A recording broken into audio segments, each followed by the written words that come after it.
The story begins on a battlefield, where we see the estate of a noble family in ruins.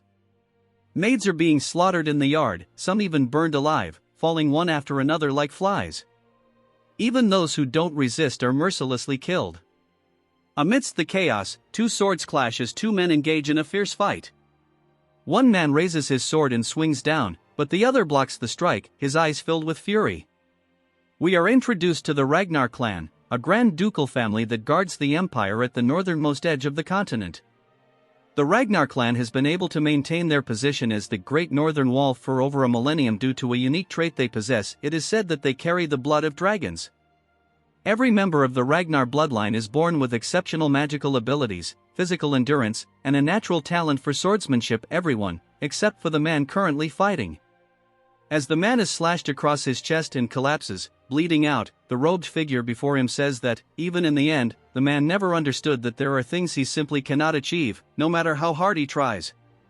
The man inquires about what he means, and the robed figure starts to remove his cloak, revealing his face. We learn that the fallen man's name is Theo, and the robed figure is called Rendon. Theo asks why Rendon is here. Rendon smirks and replies that watching Theo train tirelessly every day despite his lack of talent was a pitiful sight, especially when hard work alone would never get him anywhere.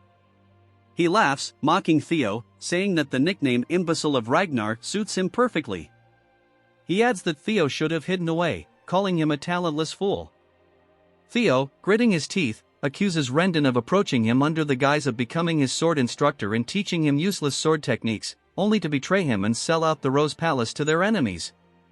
Theo barely gets the words out before Rendon slices off his arm, leaving him screaming in agony. Rendon sighs, asking why Theo is blaming him. He grabs Theo by the head and tells him that this all happened because of him.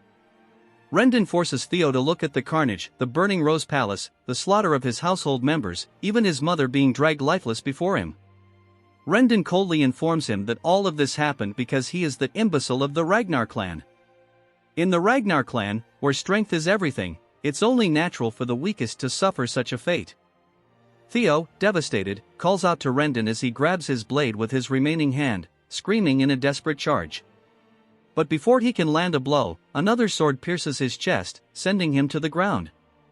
The man who threw the blade tells Rendon to finish it already.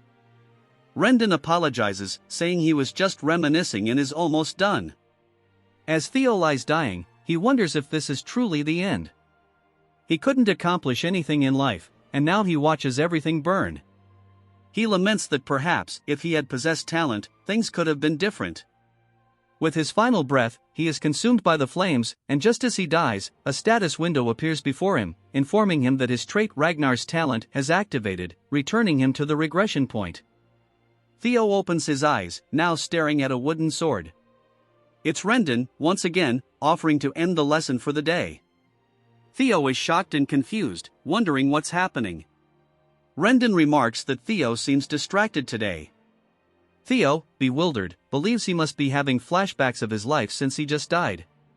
He can't believe he's seeing Rendon's face again in size, thinking that death is cruel even in its final moments. Suddenly, a status window appears before him again, with a tutorial quest instructing him to punch Rendon. Theo is confused, looking at the window and then at Rendon, wondering if he's hallucinating. He doesn't think Rendon can see the window. Rendon asks if something is wrong, and Theo, still confused, drops his sword, thinking that perhaps this is some sort of divine gift, a chance to vent his frustrations before he passes on. Deciding to go with it, he rears back and punches Rendon directly in the face. However, Rendon doesn't even flinch, and Theo is surprised at how weak his punch felt, commenting on how realistic the dream is. Frustrated, Theo swings his sword, knocking Rendon back. Rendon sighs, understanding Theo's frustration, remarking that with the awakening ceremony approaching, it must be difficult to see no progress despite all his hard work. Theo is startled to hear about the awakening ceremony but stays silent as Rendon lectures him on controlling his emotions. Rendon says that as a member of the Ragnar clan, Theo should rely on his sword, not his fists. With that, Rendon walks away, leaving Theo dumbfounded. The other trainees mock him, laughing at how the talentless Theo dared to strike his master. They question how someone so incompetent, even for an illegitimate child, could be a member of the Ragnar clan. Theo grasps a handful of sand from the ground, trying to make sense of his situation. The pain he feels is too vivid, too real. That's when it hits him, this isn't a flashback. Everything around him is real. A chill runs down his spine as he realizes that the awakening ceremony is still 10 years away, meaning he has returned to his 17-year-old self. He wonders how this could be possible. Once again, the status window appears, congratulating him for completing the tutorial quest and informing him that Ragnar's talent has activated. The window asks if he would like to receive his reward now. Hesitating for a moment, Theo raises his hand and selects yes. Immediately, he feels a strange sensation in his chest, as if he is being blessed with the talent of his ancestors. The window informs him that he has now received his reward, and all his stats will increase at an incredible rate. Theo, overwhelmed by the bright light from the activation of his reward, wonders what is happening. The window reveals that a new quest has started. The scene shifts to the Rose Palace, still standing in all its glory. A figure puts down a teacup, commenting on the situation. We see Rendon speaking to someone, mentioning that it's rare to see someone so talentless. Rendon, whose full name is Rendon Harvey, explains that this is why he is here, to be a true teacher. He vows to train Theo for the upcoming awakening ceremony, with only 5 months remaining. The woman he is speaking to is none other than Theo's mother, Cecilia, the lady of the Rose Palace.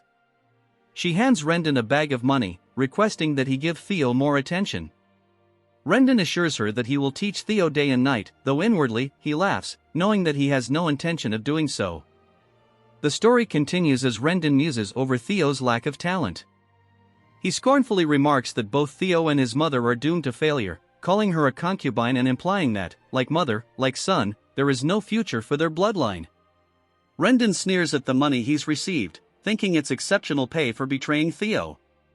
After all, he now holds the prestigious title of tutor to the Ragnar clan's direct line, and for feeding information about Theo and stunting his growth, someone has guaranteed Rendon's own future. In his eyes, Theo, the imbecile of Ragnar, is nothing more than a stepping stone to his own success. As Rendon contemplates his windfall, he suddenly notices Theo sprinting down the hallway, not even sparing him a glance.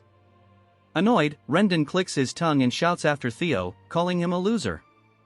But Theo is too focused, his heart racing with excitement as he rushes toward his mother.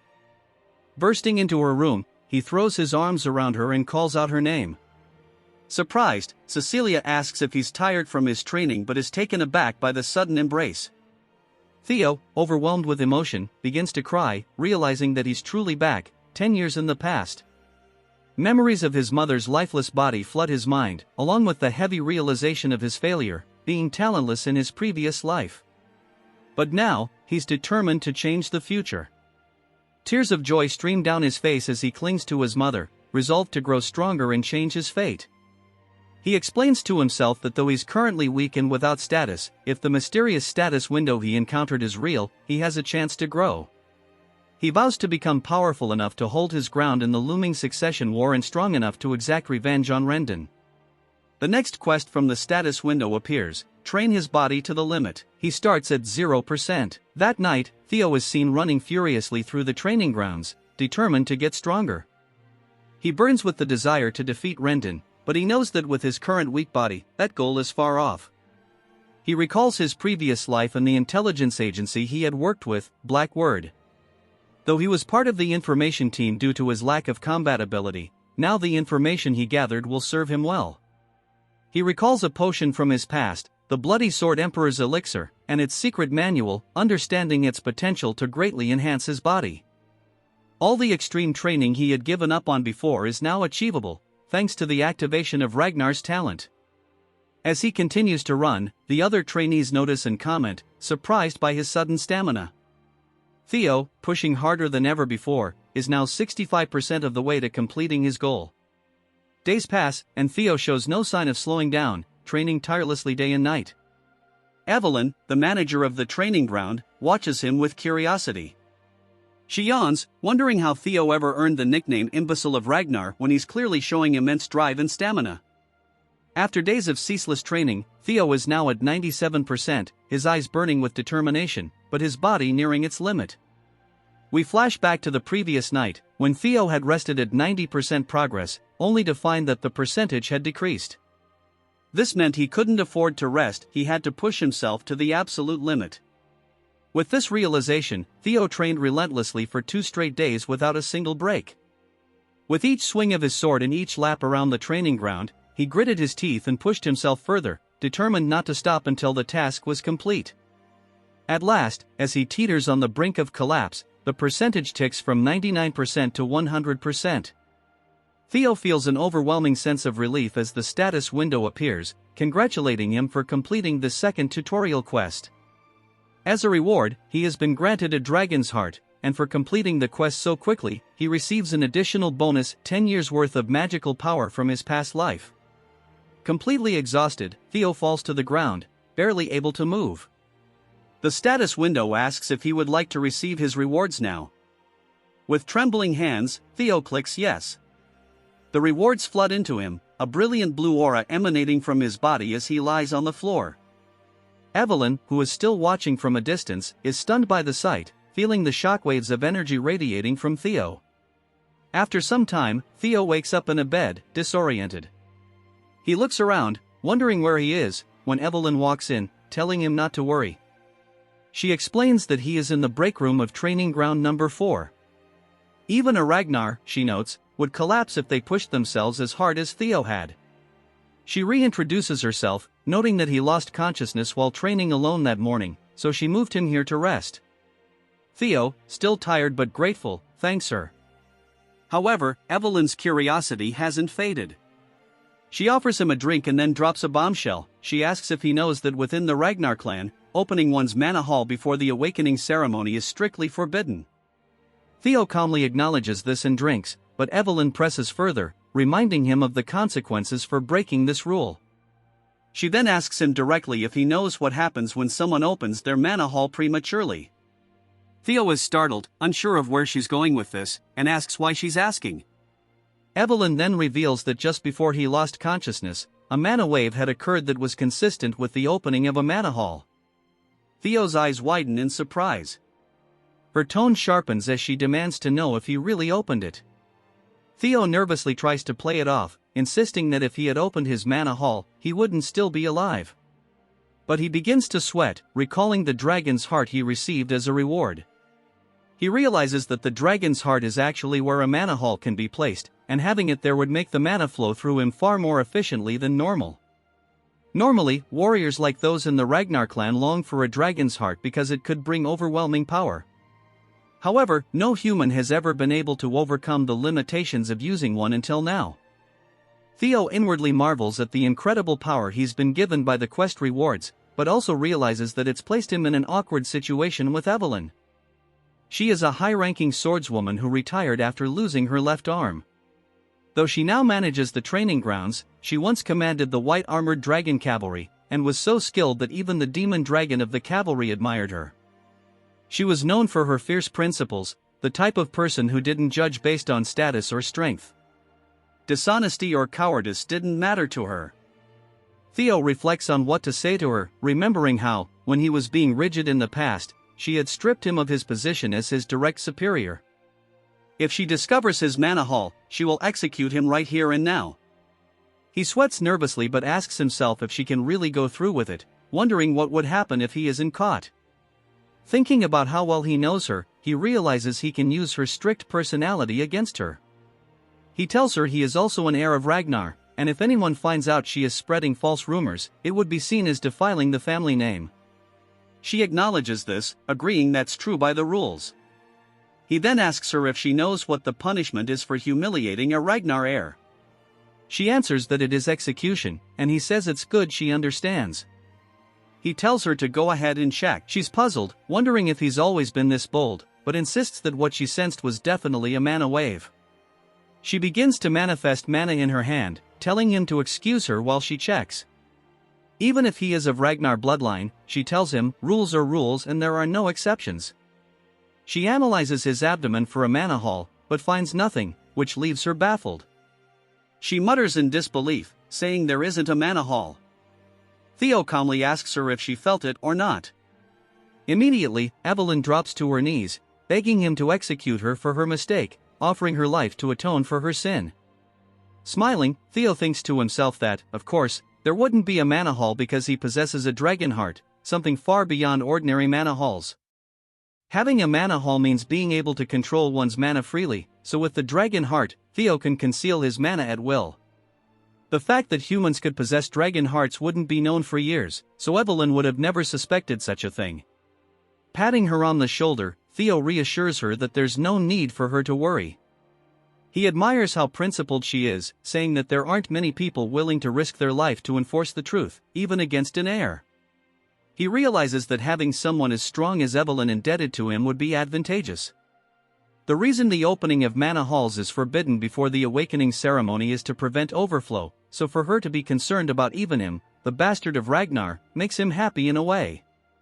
He thanks her for taking care of him after he passed out and leaves, leaving Evelyn stunned and wondering what just happened. Theo reflects that, with the dragon heart and the magic power from his past life, he'll become absurdly powerful very soon. A few days later, Rendon is shouting again, telling Theo to swing more to the right. He yells at Theo, frustrated, wondering how many times he has to explain such a simple thing. Theo, on the other hand, doesn't care, pretending to be weak while steadily growing stronger. But it's starting to grate on his nerves.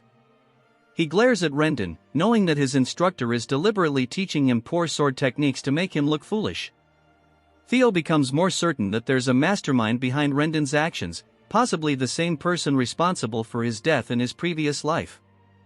He needs to figure out who that is. Suddenly, Theo comes up with a plan and calls out to Rendon. The instructor barks at him, reminding him that he can't talk during lessons. But Theo dismisses this, saying he can't listen to such trash anymore, snapping his training sword in half and demanding to know how someone with such third-rate skills could have become a mid-rank swordsman. He accuses Rendon of being commissioned to monitor him, and that he would likely struggle against even low-ranked demonic beasts. Rendon, infuriated, asks Theo to repeat himself. Theo walks forward, mocking him, saying his skills are trash and that he'll force him to resign as his instructor. Rendon, growing even angrier, realizes that if things go wrong for him, he'll have to contact the mastermind. The scene shifts to a place called the Chameleon Palace, where a man bursts into a room, calling out to someone named Axion, asking if he's heard that the bastard of Ragnar is going to duel his master next week. Axion sits, drink in hand, as the man continues talking, suggesting that Theo might be left half-crippled after the duel. Without warning, Axion throws his glass, headshotting the man with pinpoint accuracy and knocking him out. Axion, known as the Dark Tiger of the Four Hounds of the North, tells him that it doesn't matter if some bastard becomes crippled. Beside him is Remington Narrow, the Silver Lion of the same group, though he remains silent. Another man enters the room, saying it should matter because if they let their guard down, things could go wrong. This man is Ed Troyvon, one of the 9 dragons and also known as the Sky Dragon. Axion dismisses his uncle's concerns, arguing that they only need to worry about people with talent. Ed warns that even the smallest spark can ignite a blaze with Ragnar, but Axion is unfazed, confident that their instructor will handle the situation. 1 week later, back at the training grounds, the duel between Theo and Rendon is about to begin. Trainees are laughing and chatting, with some skeptical about Theo's abilities. Evelyn, on the other hand, looks worried. Theo raises his blade, thinking to himself that things have escalated far beyond his original plan. He only intended to humiliate Rendon and get him fired, but now the duel has drawn a large crowd. The cheers echo around him, but he calms himself, determined to get his revenge on Rendon. He doesn't care about any of that. If his employer says he's fired, then that's that. Given his past life, Theo feels an intense urge to beat him to death right there and then, but he knows he's not confident in his skills yet. First, he decides to distance himself from Rendon and gather more information about him. Rendon quickly realizes this is bad news. If Theo gets fired like this, his mission will end in failure. Desperate, he pleads with Theo, telling him that this goes against the rules and that he might end up facing the tribunal.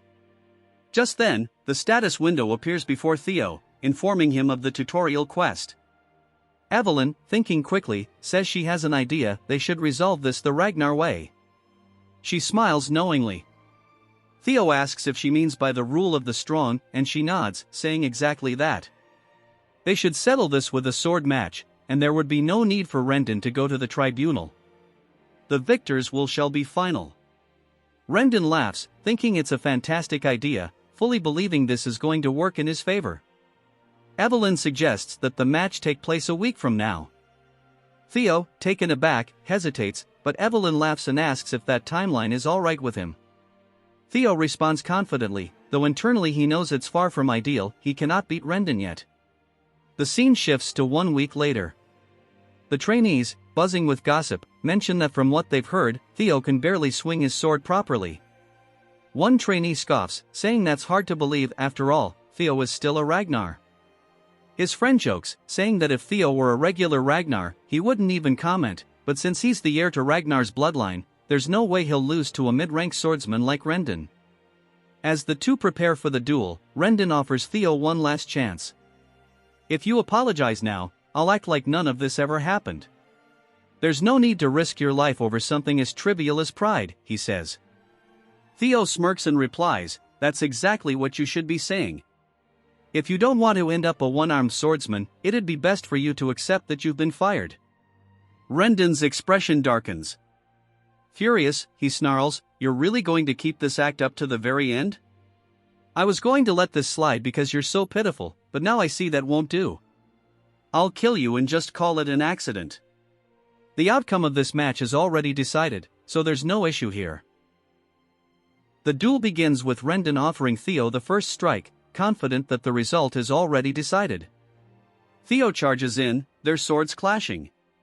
The trainees are instantly captivated, though it's clear Rendon is pushing Theo back. It looks like Theo barely knows how to use his sword, and at this rate, he might die.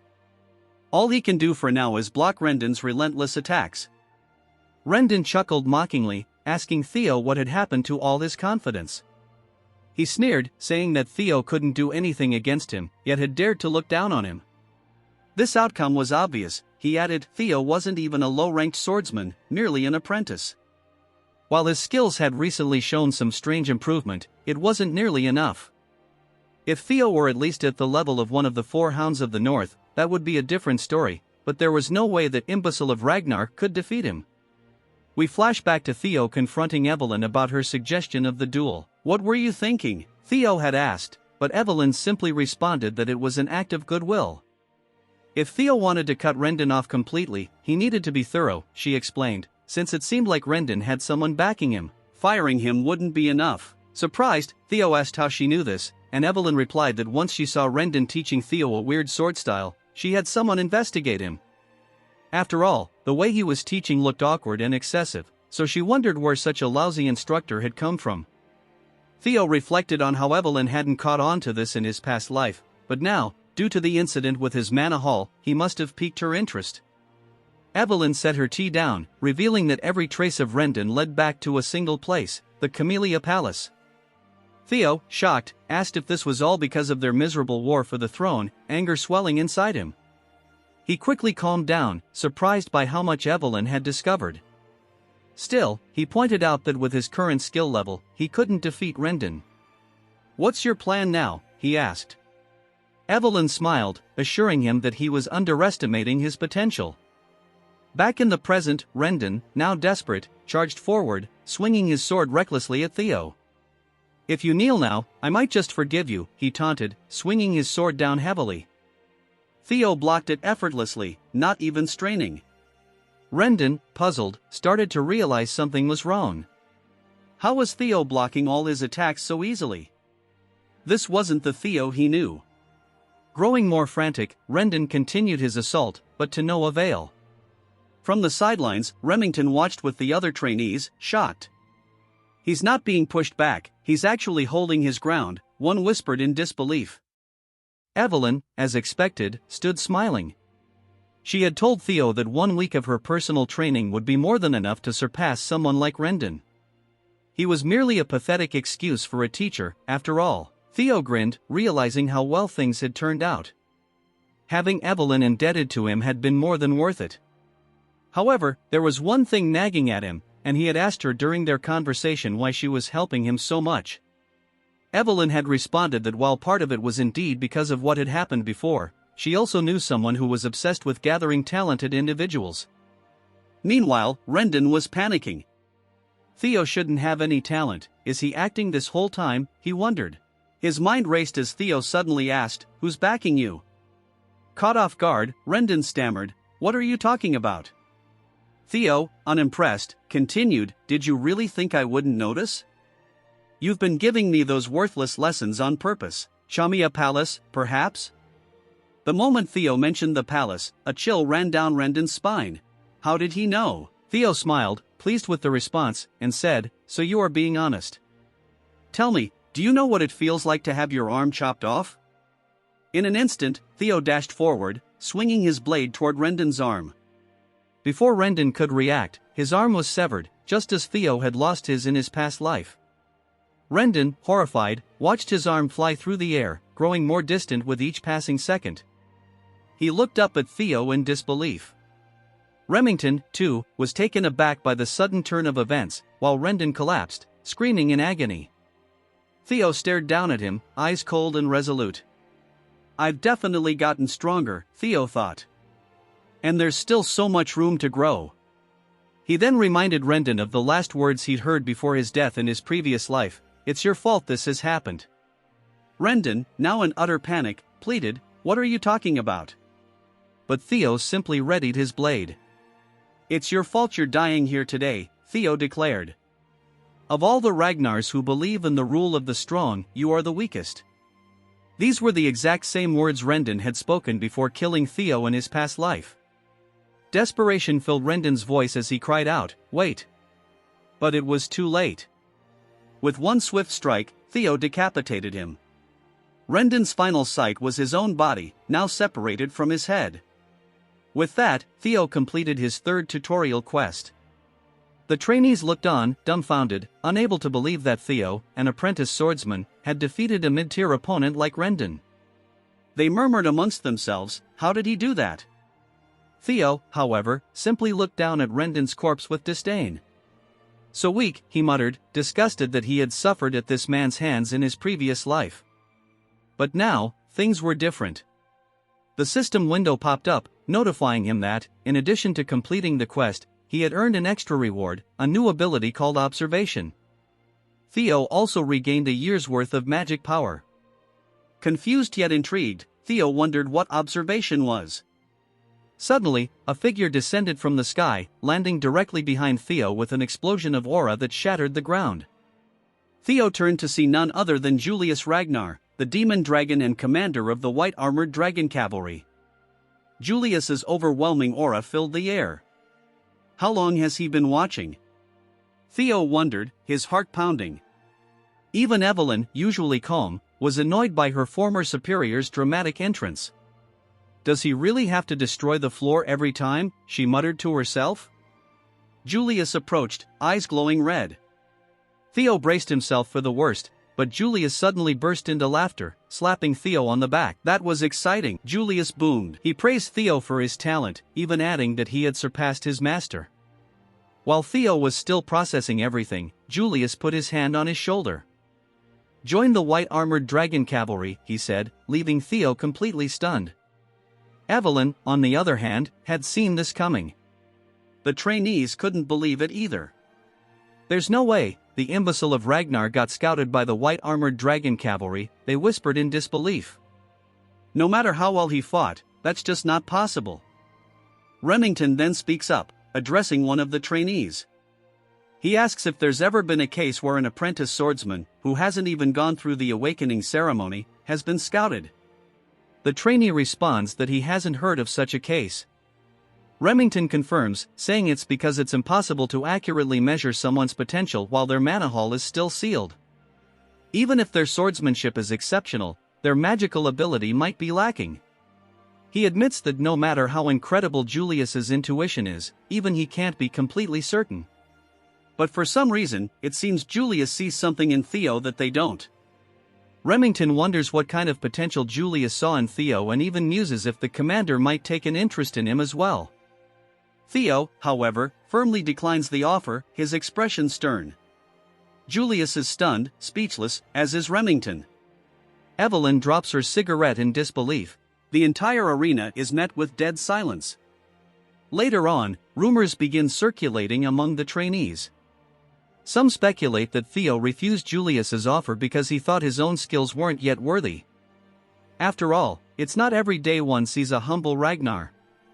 The gossip spreads quickly. At Chamia Palace, a woman remarks on how complicated things have gotten, expressing disbelief that Rendon was killed. This woman is revealed to be Emil Ragnar, the lady of Chamia Palace. Ed, her brother, reassures her, reminding her that they didn't assign Rendon because of his exceptional skills. Emil brushes off Rendon's death, stating it's of little concern to them.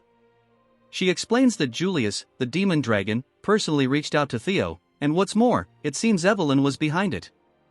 This means they can't interfere by assigning Theo a new master.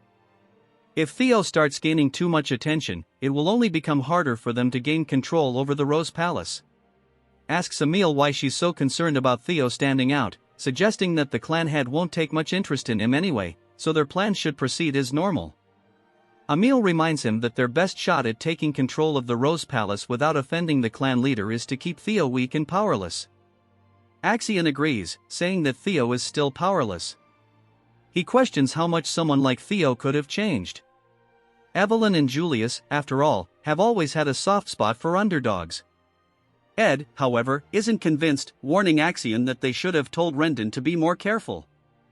Axion dismisses his concerns, saying their mother and uncle worry too much, and confidently announces he'll pay Theo a visit himself to remind him of his place. Back at the training grounds, Evelyn compliments Theo on his performance. He thanks her, acknowledging that training under a true master has made all the difference. She teases him, saying it would have been even better if he had joined the white-armored dragon cavalry, and asks why he turned it down.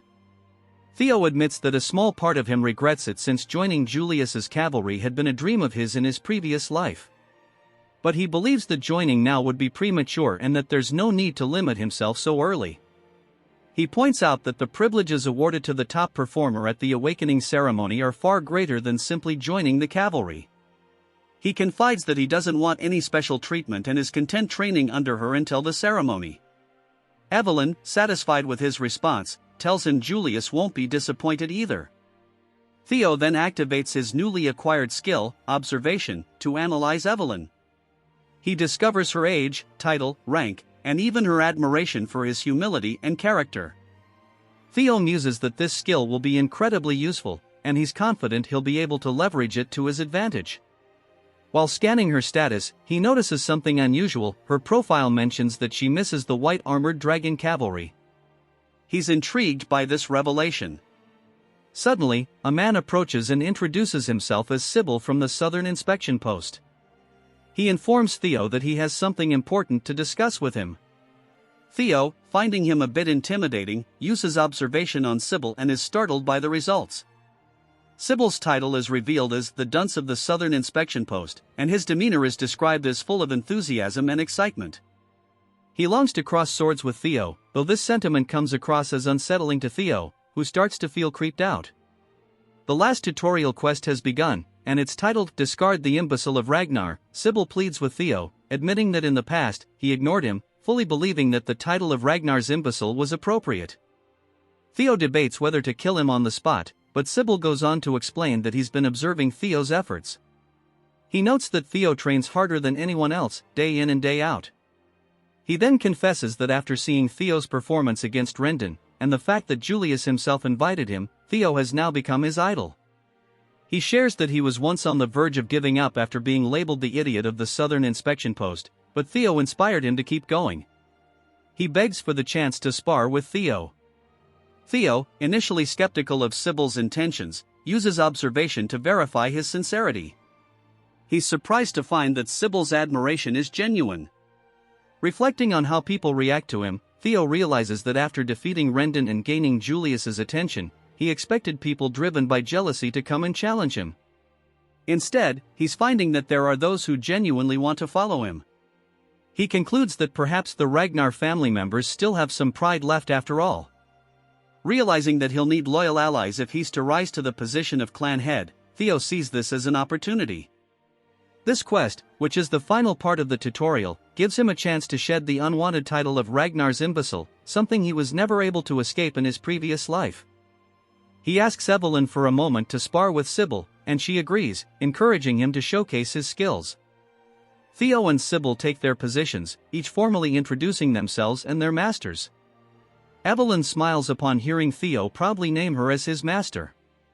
Sybil, too, introduces himself, revealing that he wields the swordsmanship of the core clan and specializes in the quick sword. He expresses his excitement for the fight. Sybil charges in with a flurry of swift attacks, which Theo effortlessly blocks. Sybil, impressed, comments on how fast Theo is, despite his reputation.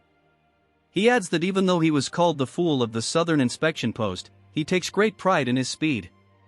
But as expected, Theo's skills are the real deal, as he easily fends off every strike. Theo reflects that if this had been his previous life, he would have struggled against even a few of these hits. But now, things are different. With a single, decisive swing, Theo sends Sybil flying across the training grounds, crashing into the wall with such force that Sybil vomits a little. Sybil, still in awe, thanks Theo for the fight, saying he learned a lot. Theo then catches his reflection in his sword and wonders if he can use observation on himself. To his surprise, it works. He sees his own title, his talents, and a few locked abilities that Red Access denied. He's also surprised to see that he's still at level 1, and there are sections of his profile that are hidden. Having finally accessed his stats for the first time, they will now be notated with numbers. He notices that his magic power is high, likely due to inheriting his past life's magic in his dragon heart. But oddly, his luck is in the negatives. Bro is cursed. Theo speculates that the bad luck he experienced in his previous life may have been due to this and decides he'll need to figure out a way to improve his luck in the future. While lost in thought, Theo suddenly realizes he's completely surrounded by the other trainees. He wonders what's going on. Evelyn explains that no matter how weak Rendon was, he was still a mid-rank swordsman, and now that Theo has defeated him and earned the approval of the commander, the Ragnar family, being focused on strength, has two ways of reacting. They either become envious or begin to admire him. The ones gathered around clearly fall into the latter category. The trainees murmur amongst themselves, admitting that if they were in Sybil's place, they don't know if they could have even blocked Theo's strikes. A battle-hungry energy begins to fill the air as they express their desire to spar with him as well.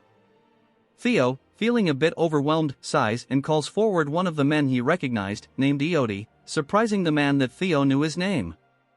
Theo calls Eody forward, saying he looks forward to sparring with him. Eody, feeling honored, introduces himself as the third son of Viscount Naylan and a practitioner of the double ascension swordsmanship. Theo, as he did with Sybil, introduces himself formally, expressing his hope for a good fight. They charge at each other, clashing swords several times. Theo's basic swordsmanship proficiency increases during the duel. As Eody prepares for a powerful strike, aiming for Theo's neck, Theo calmly raises his sword and deflects the blow, disarming Eody in the process. His proficiency increases once again. Eody, in shock, admits his defeat, stating that it's clearly his loss. With this, Theo gains Eody's approval, which results in his luck stat increasing by 1. Theo realizes that his luck seems to be tied to his growing reputation. He also gains experience points, strengthening his resolve to continue challenging others. His goal is simple now: he needs to fight as many people as possible. Soon, he gains the approval of several others, including Bonnet Ramiro, Eric, Manfred, and Manuel. Though there are too many names to mention individually, each duel raises his luck further. After fighting continuously, Theo becomes visibly tired, but he remains eager. Looking at his quest progress, he notices that despite the many fights, his completion percentage has only increased by 1. He speculates that perhaps all of his opponents already respected him, and to make greater progress, he needs to face stronger foes or situations where many doubt him. Suddenly, Remington approaches and remarks that Theo looks exhausted, asking if he'll be alright. Theo responds that he'll rest when necessary, but not yet. To his surprise, Remington steps forward and requests a spar with him, revealing his identity as the Silver Lion. Theo is astonished, recognizing the man, and so does the crowd. Remington is one of the famed Four Hounds of the North, a title reserved for the strongest of the Ragnar clan's awakening generation. Remington formally introduces himself, saying he's come to test the swordsmanship of his fellow Ragnar before the awakening ceremony. He expresses gratitude for this opportunity and reveals his talents: sword genius, keen senses, and extreme hard worker. His status shows that he sees Theo as an unexpected rival. Theo, awestruck, introduces himself once more, this time mentioning that he is the 31st son of the great guardian of the North, Ragnar. He humbly states it's an honor to duel someone as respected as Remington. They begin their duel, their swords colliding and sending sparks flying. Theo's quest progress increases by one as the battle intensifies.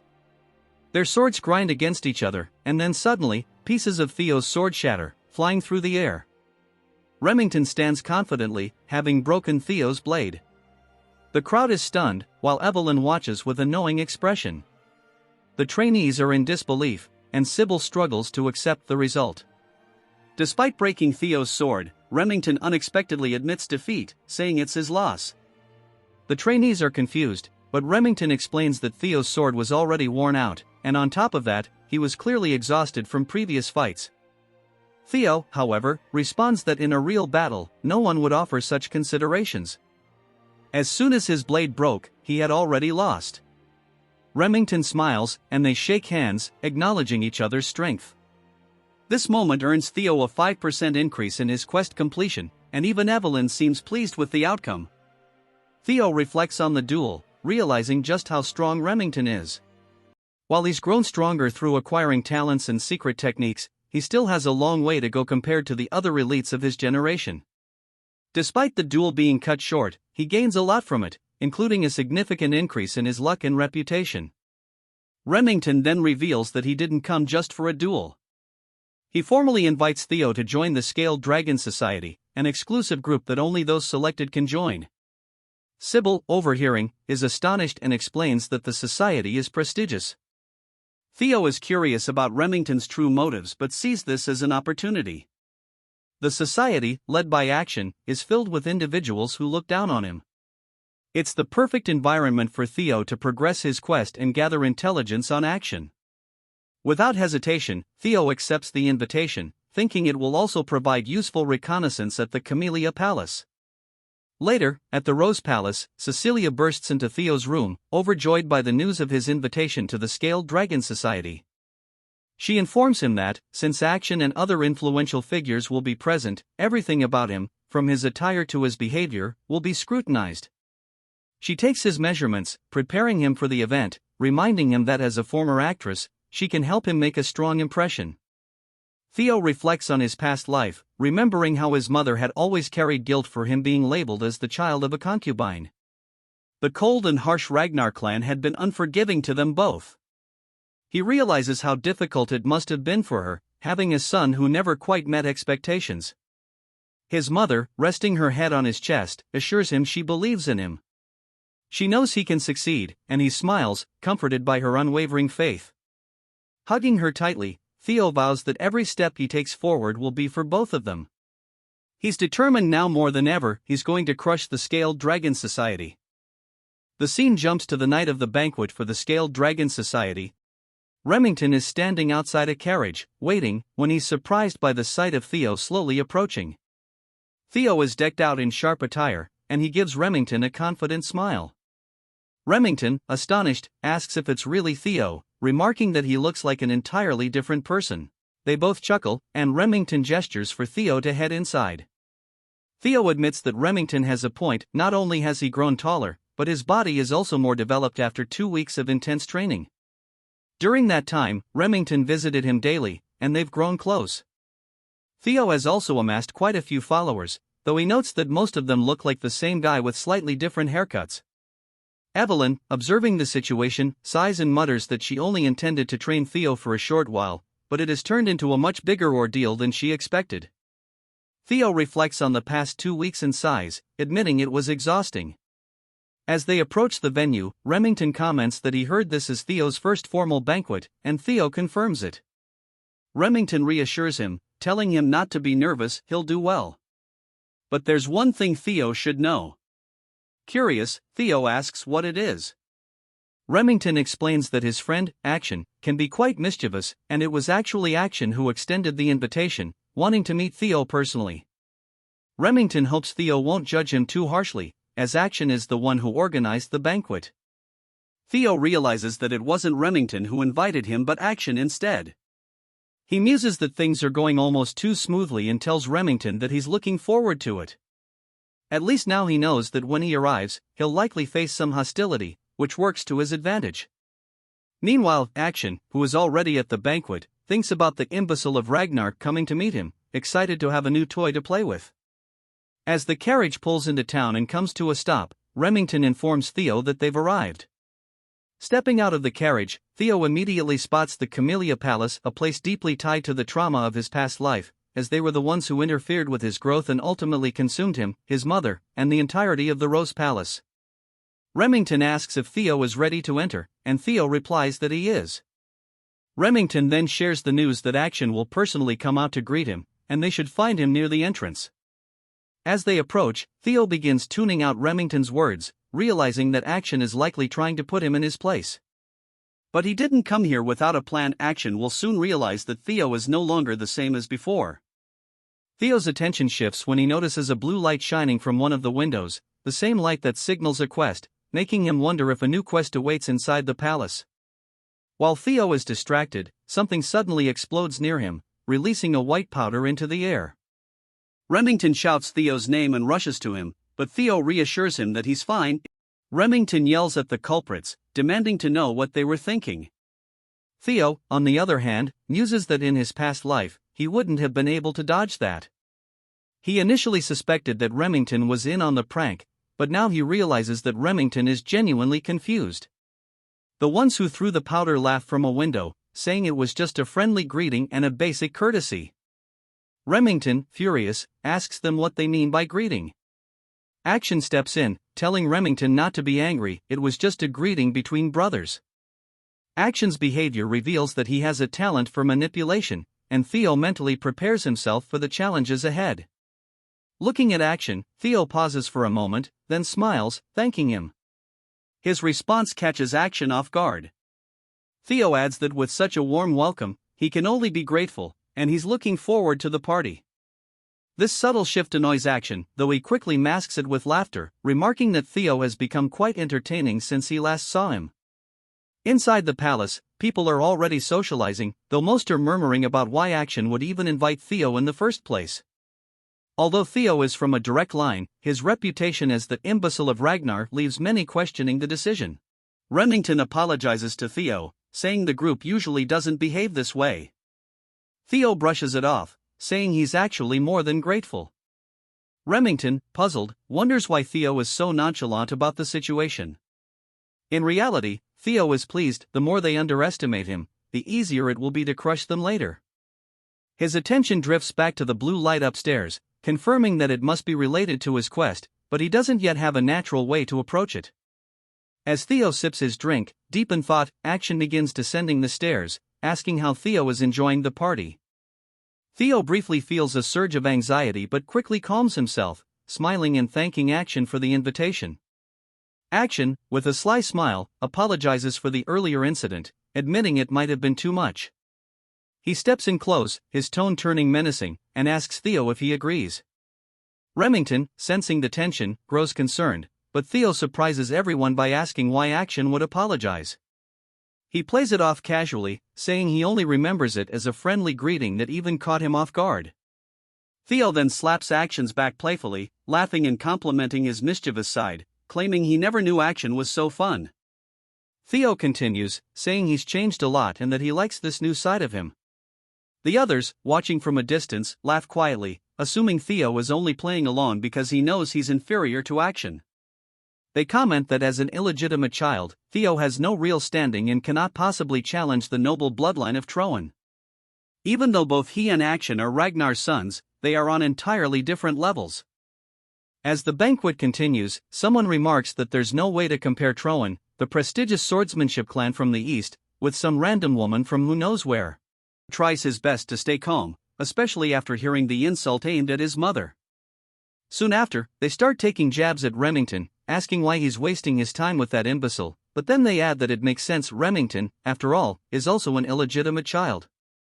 Remington begins to grow visibly irritated. The atmosphere shifts as the other party members realize they've touched on a forbidden subject. Remington is clearly struggling to hold back his anger. Theo, seeing this, decides he's done watching and calls out to Action. With a smirk, he tells Action he should greet his new friends as well. He grabs Action's hand, pulling it off his shoulder, and strides toward the ones who were insulting Remington. He picks up a wine bottle and raises it towards one of their glasses. The man, clueless, asks if he said something wrong. Without warning, Theo smashes the bottle directly into the man's face. Action and Remington are both stunned as the man collapses to the floor, screaming in agony, blood pouring from his head. The man, still in shock, looks up at Theo and curses, calling him a bastard. Theo responds without hesitation, landing a fierce kick that sends the man flying to the other side of the room. He mocks him, asking who he thinks he is to insult him, and sarcastically adds that it was just a little greeting, nothing more. His viciousness starts to change how many in the room view him, and the progress on his quest suddenly jumps from 41% to 43%. Remington, still shocked, realizes that this isn't the Theo he's used to. He wonders if Theo's aggressive actions were because of him. Theo, standing over the man, says that he believes he's given a warm enough greeting and places his foot on the man's arm. He smiles cruelly, asking if he was wrong. The man screams, begging him to stop, but Theo, showing no mercy, snaps the man's arm with a swift motion, shattering the bone completely. Panic ripples through the crowd as they realize they've greatly underestimated Theo's brutality.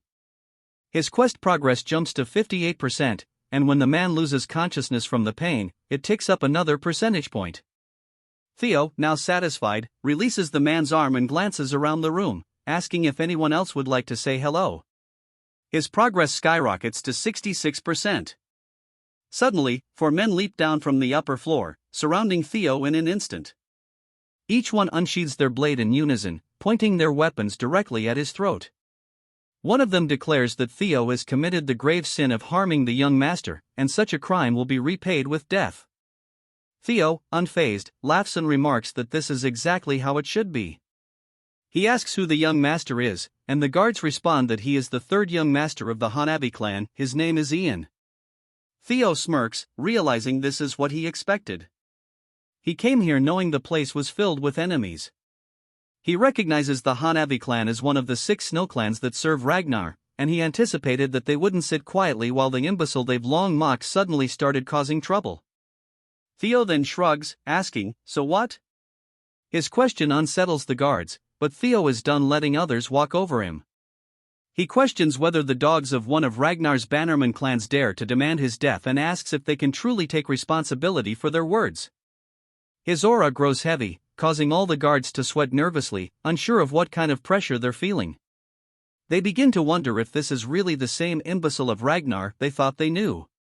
The guards come to a terrifying realization: while Theo has been treated like a joke for so long, he still has the right to succession. He carries Ragnar's direct bloodline. Ragnar, after all, is the Lord of the North and ruler of the 6 snow clans.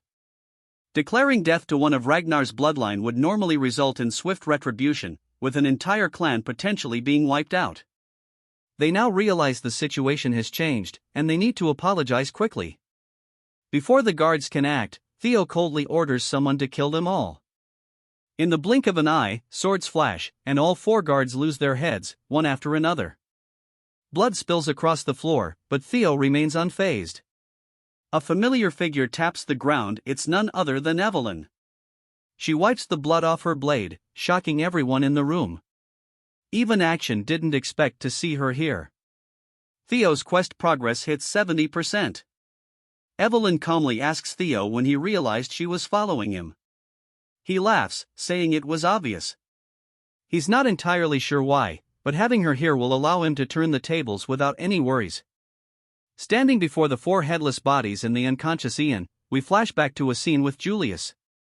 He's popping open a bottle of wine, remarking that Evelyn once told him she wouldn't take on any more disciples, which means Theo must be someone special to her.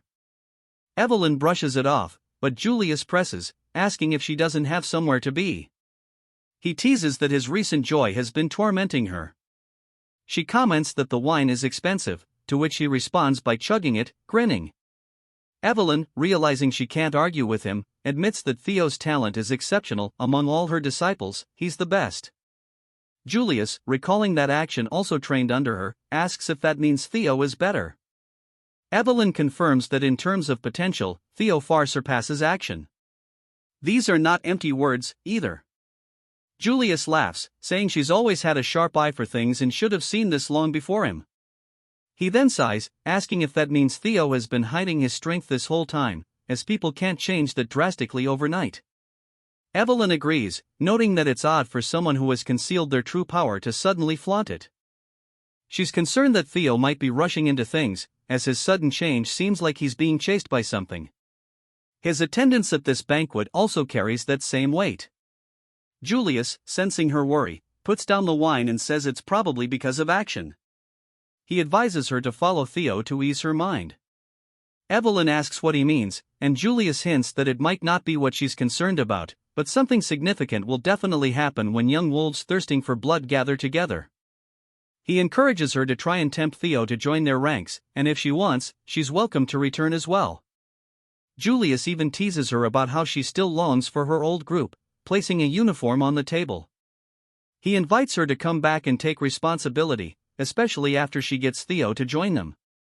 He then leaves, remarking that the wine was fantastic, while Evelyn watches in disbelief. She grumbles that it only tasted good because it was expensive. Back at Camellia Palace, Evelyn observes Theo and realizes he must have orchestrated everything from the start.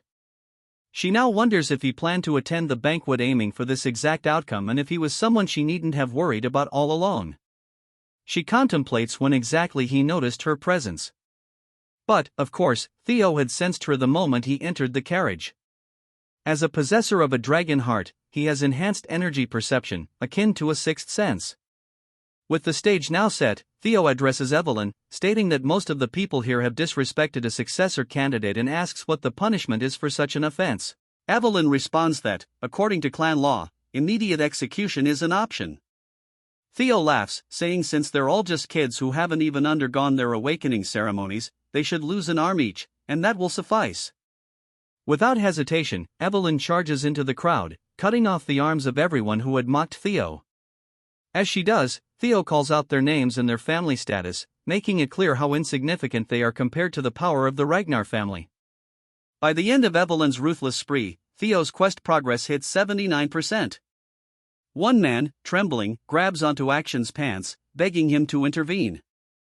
Action looks down at him, asking why he should help in the first place, adding that this is merely a greeting. The man, confused, looks back, but before he can say anything else, Evelyn's sword flashes, severing his arm. The man screams in agony on the floor. Evelyn and Action exchange glances. Action remarks that he never expected to see her again like this. Evelyn, calm and collected, replies that it's been a while.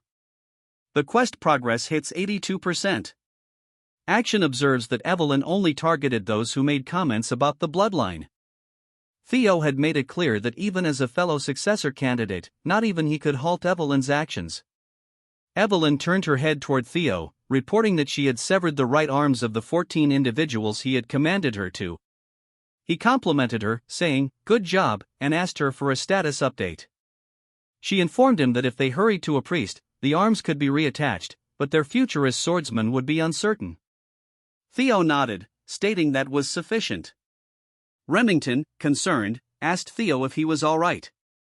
Action, observing how close both Evelyn and Remington were to Theo, realized that Theo had truly changed. He was no longer burdened by the title of imbecile. A chuckle escaped Action, but it quickly turned into seething anger, and he expressed his desire to crush Theo even more now.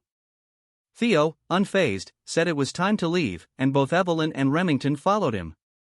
As Theo walked past Action, he tapped his arm, smirking as he waved goodbye, saying he had fun. This final gesture was the last hurdle Theo had to overcome, and his escape from the title of imbecile was now complete. He told Action he'd see him later, and a notification appeared, declaring the completion of the tutorial quest. Action, enraged, screamed Theo's name as Theo relished the thought that his quest was finally over. However, he knew this was only the first step toward his true revenge. His rewards included an experience elixir, which would grant him 5 level ups as long as he remained under level 30, though there were likely more rewards yet to be revealed. As the sun set, back in the Camellia Palace, Emil was working on some papers. She was visibly shocked by something her attendant had just told her and demanded he repeat it. She isn't going to like this, he thought. The scene shifted to a lively tavern, a stark contrast to the noble banquet they had just attended. Sybil was leading the celebrations, loudly cheering for Theo and his successful debut in society. The trainees were in high spirits, enjoying themselves, and even Theo allowed himself to relax and join in with the revelry. This place felt much more comfortable than the stiff and pretentious noble party. Meanwhile, back in the Camellia Palace, a sharp sound echoed a slap. It was Emil, berating Action. She furiously demanded to know how he could let that imbecile justify his actions and even allow people's arms to be cut off. Action, looking to the side, muttered a weak acknowledgement. This only enraged her more as she shouted that she had warned him repeatedly not to take things lightly. Instead of pressuring Theo into submission, he had given him the grounds to act freely. She reminded him that she had already warned him that if Theo stood out, it would make it much more difficult to take control of the Rose Palace. The scene panned to the view of the Rose Palace from their window, something the audience had not known was so close by. Action tried to reassure her that he would handle it, but Emil wasn't having it. She snapped that she didn't want to hear any more excuses. He needed to reflect on his failure and how he had nearly ruined her meticulously crafted plan with his reckless pursuit of shallow enjoyment. Bitterly, Action promised to keep that in mind. Emil, fanning herself to cool down, wondered aloud whom Action took after to be so impulsive. A voice from the shadows responded. It was Ed, who remarked that Action resembled her when she was younger. Emil shot him a withering glare, asking if that was supposed to be a joke. Ed, unfazed, advised her not to be too angry. He believed that this incident might not be as terrible as it seemed. Curious, she asked why. Ed explained that since the Rose Palace had once been part of the clan head's harem, it had been difficult to claim ownership over it. Though it had fallen out of favor and had become a gathering place for third-rate individuals, it still held the backing of the clan head. To take it over, they needed justification, and Theo's actions at the banquet had provided just that. Ed continued, explaining that Theo was slowly becoming the representative of the Rose Palace, and using the incident where he cut off the arms of several people, they could now move forward with legal proceedings to suppress him. Emil closed her fan, her mood shifting instantly, and asked Ed how long it would take to set their plan into motion. Ed chuckled, informing her that the preparations were already complete, and by tomorrow morning, she would receive some delightful news. He even prepared an aromatic candle from the volcanic region of Akron for her to enjoy a relaxing bath before bed. Their closeness was unsettling, almost inappropriate for siblings, as Emil wrapped her arms around Ed, praising him as always and saying that this was why she adored him so much. The atmosphere was eerily intimate. Back at the tavern, Remington expressed his surprise. He was still in disbelief over how much Theo had stood up for him.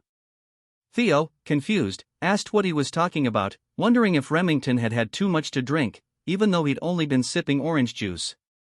Remington clarified that he was talking about the banquet. While Remington had been willing to endure the insults aimed at himself, the moment they insulted Theo's friend, Theo had immediately acted without hesitation. Remington admitted he had done nothing to defend himself and found it embarrassing. Looking at Theo, Remington realized how extraordinary he truly was. Despite all the ridicule he had faced for being an untalented, illegitimate child, Theo had grown into a formidable person. Not only that, but even when confronted by enemies he stood little chance against, he had the courage and resolve to emerge victorious. Theo had gone up against the formidable Camellia Palace, a force that no one else dared to challenge, yet he wielded his sword without hesitation, all for the sake of defending a friend. Using his observational skills, Theo notices that Remington believes Theo's actions at the banquet were driven by how much he cares for him. Theo, however, tells him that he seems to be misunderstanding something. Remington, ignoring the comment, reveals that although his clan head had instructed him to build ties with Action, he's had a change of heart. He declares that, from now on, he wishes to follow Theo instead. The other trainees, witnessing this, get excited, shouting that it's only natural for the strong to recognize strength in others. Theo, still unconvinced, insists that Remington is misunderstanding things. At that moment, he hears Evelyn's voice in his mind, using telepathy to tell him to just let Remington be. Startled, Theo glances over at her and sees her smiling. She says it's not a bad misunderstanding, after all, and perhaps everyone just wants to get along with him. Theo sighs, surprised, and says he's really not anyone special. Reflecting for a moment, he considers that everything might be because of the message window he has. Whether it's his regression to the past, acquiring Ragnar's talents, or becoming stronger, he can't quite pin down what it is. At first, he thought it might be fragments of his regret, but the window is far too detailed for that. A vague sense of déjà vu nags at him, but he concludes that since it's been helping him, it doesn't matter. As the banquet wraps up, Theo notices his level has gone up. He realizes that each level up grants him stat points that he can allocate however he wants, allowing him to enhance his abilities at will. He finds this both thrilling and frightening, and he gets excited at the thought of how powerful he could become. But first, he knows he needs to prepare for the inevitable counterattack from the Camellia Palace. Turning to Remington, he gives him the nickname Remy and says, "Since you've mentioned it, maybe you can help me with something." Remington, eager, agrees and asks what Theo needs, before noting how Theo just called him Remy. Theo pulls out a piece of paper and tells him that the battle for the throne between him and Action is about to intensify. To prepare, he really wants Remy's help. Remington is taken aback by this, but Theo explains that in the future, Remington will become the head of the Narrow Clan, and their forces will grow strong enough to rival even the Ragnars. Theo adds that Remington's strength and leadership are symbolized by the Silver Lion and that he hopes to have him on his side. Theo then hands Remington an envelope, saying he really hopes Remy will take it. Still surprised, Remington accepts the envelope and pledges to follow Theo, saying that if there's anything he can do to help, he will. Theo laughs, thanking him, while Remington again points out how Theo called him Remy. Just then, someone shouts Theo's name from behind the door. The door bursts open, and a group of knights enters. Everyone in the room is shocked. The knights, known as the Swords of the Law, essentially medieval knight cops, present Theo with a warrant for his arrest on charges of threat, assault, and intimidation. Evelyn, outraged, demands to know what nonsense this is, but Theo calmly tells her to relax. Walking over to the warrant, Theo notices the ink is still wet, indicating they were in a rush. Smirking, he tells the knights he's ready to go. They handcuff him and lead him out. Remington calls out to Theo, who turns around with a grin. Both Theo and Evelyn realize that this is likely part of Theo's larger plan. They exchange a knowing look, glancing at the envelope still in Remington's hand. At the banquet, she sighs, murmuring to herself, who would have thought that his invitation would lead to this? Despite her worries, she holds faith that Theo will get through it because that's the kind of resilient kid he is. Gazing out the window with hope, she quietly wishes for Theo's safe return. Meanwhile, Theo, now inside a carriage, is being escorted away by the night watch. Peering out the window, he comments to himself, "It's been a while since I've been here." As the view of the tribunal comes into sight, a grand, imposing structure, he mutters that his actions at the banquet won't result in mere imprisonment. He's certain this will lead to a trial. After all, bringing Ragnar's successor to the tribunal signals that they're questioning his worthiness as the next in line. Upon arrival, the knights order him to step out, and Theo realizes they likely want to crush him completely. A grin spreads across his face, though, as he thinks, "That's exactly what I'm hoping for." As they escort him in, one knight announces, "We've brought Theo," and a commanding voice from within instructs them to bring him forward. As the doors open, Theo thinks to himself, "If I'm going to reveal what I've prepared, it should be on a stage this grand." He steps into the chamber to find 4 figures seated above him in throne-like chairs, scrutinizing him from above. Theo feels a bead of sweat trickling down, noting, quite the impressive gathering. Among them, he recognizes Julius and Ed, as 4 of the 9 dragons who protect Ragnar are present. Reflecting on his past life, Theo acknowledges that he would have been so overwhelmed in this situation that he might not have been able to breathe. The scene introduces us to the Lady of the Plum Blossom Palace, Osa Ragnar, also known as the Sword Dragon. The Elder Dragon and Head Counselor, Wolfgang Ragnar, is there as well. Wolfgang calls out Theo's name, and Theo nods in response, saying it's been a while and that he didn't expect to encounter him here. Theo notes that Wolfgang highly values bloodlines and likely considers him an illegitimate half-blood, distasteful, something the man doesn't even try to conceal. Wolfgang cuts off any pleasantries, sternly stating that Theo is here to answer for his misdeeds. He recounts all the people who suffered and lost limbs, emphasizing that due to Theo's reckless actions, many now threaten to sever ties with the family. He questions if a bastard like Theo can bear the consequences of the damage he's inflicted, adding that he will hold Theo accountable for dragging Ragnar's honor through the mud. Unfazed, Theo replies exactly as Wolfgang has described, admitting he was far too reckless. Wolfgang sighs, but then Theo, with an intense gaze, adds that he should have gone further by severing heads, not merely limbs. Everyone in the chamber reacts with surprise as the atmosphere shifts, becoming sharp and tense. Theo continues, passionately asserting that the subjects of a lord are granted land and honor, and in return, they owe loyalty in their lives. That's the essence of chivalry. He bellows, "How dare they threaten their lord? Had I known they'd be this insolent, I would have beheaded them without hesitation. They must be punished if the principles of chivalry are to be restored. How could I sit by while Ragnar's 1,000-year-old honor is being trampled?" Wolfgang nearly rises from his seat in anger, but Julius chuckles, admiring Theo's boldness and muttering that a simple punishment won't suffice for this. Wolfgang, fuming, accuses Theo of mocking him with such sophistry. OSA speaks up, saying that while Theo's opinion may be controversial, he is theoretically correct. Wolfgang, startled, wonders why OSA seems to agree with Theo, but she goes on to explain that Ragnar, though strong, would never truly be great if it ignored the voices of its knights and vassals. To rule through tyranny alone is a surefire path to downfall. Taking this in, Theo responds, "I'll be sure to keep that in mind." We finally learn more about OSA. She is the clan head's first wife and one of the North's greatest swordsmen. Surprisingly, she doesn't appear hostile toward Theo, though he recalls that she had something to do with the fall of the Rose Palace in his previous life. OSA tells him she hopes he understands that his punishment will be justified. Theo asks what punishment he's to receive, and Wolfgang hesitates before declaring that he'll serve 3 months of probation.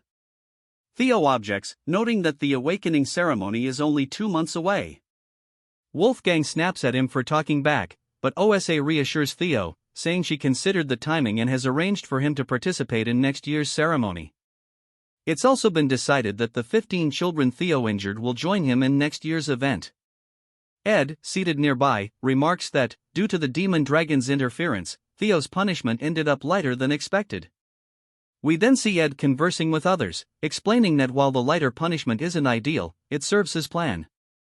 With the awakening ceremony delayed, Theo will bear great dishonor within Ragnar, and as the Rose Palace's representative, this dishonor will give the Camellia Palace an opportunity to overtake them. Ed contemplates that if Theo tries to fight back, they could simply kill him, though he doubts Theo would be that foolish. But his thoughts are interrupted when Theo unexpectedly announces his intention to appeal. Shock ripples through the room at Theo's brazen decision, and Ed begins to laugh, covering his face with his hand, calling Theo an idiot and saying his arrogance knows no bounds. This, he notes, will make things even easier for him. Julius turns to Theo, asking if he understands what an appeal truly entails. Theo nods, responding that he's well aware this isn't a matter that can usually be resolved with just 3 months probation, something Julius likely helped to arrange as a mere slap on the wrist. In the proud and powerful Ragnar, appealing means war, and he has no intention of accepting a simple slap on the wrist.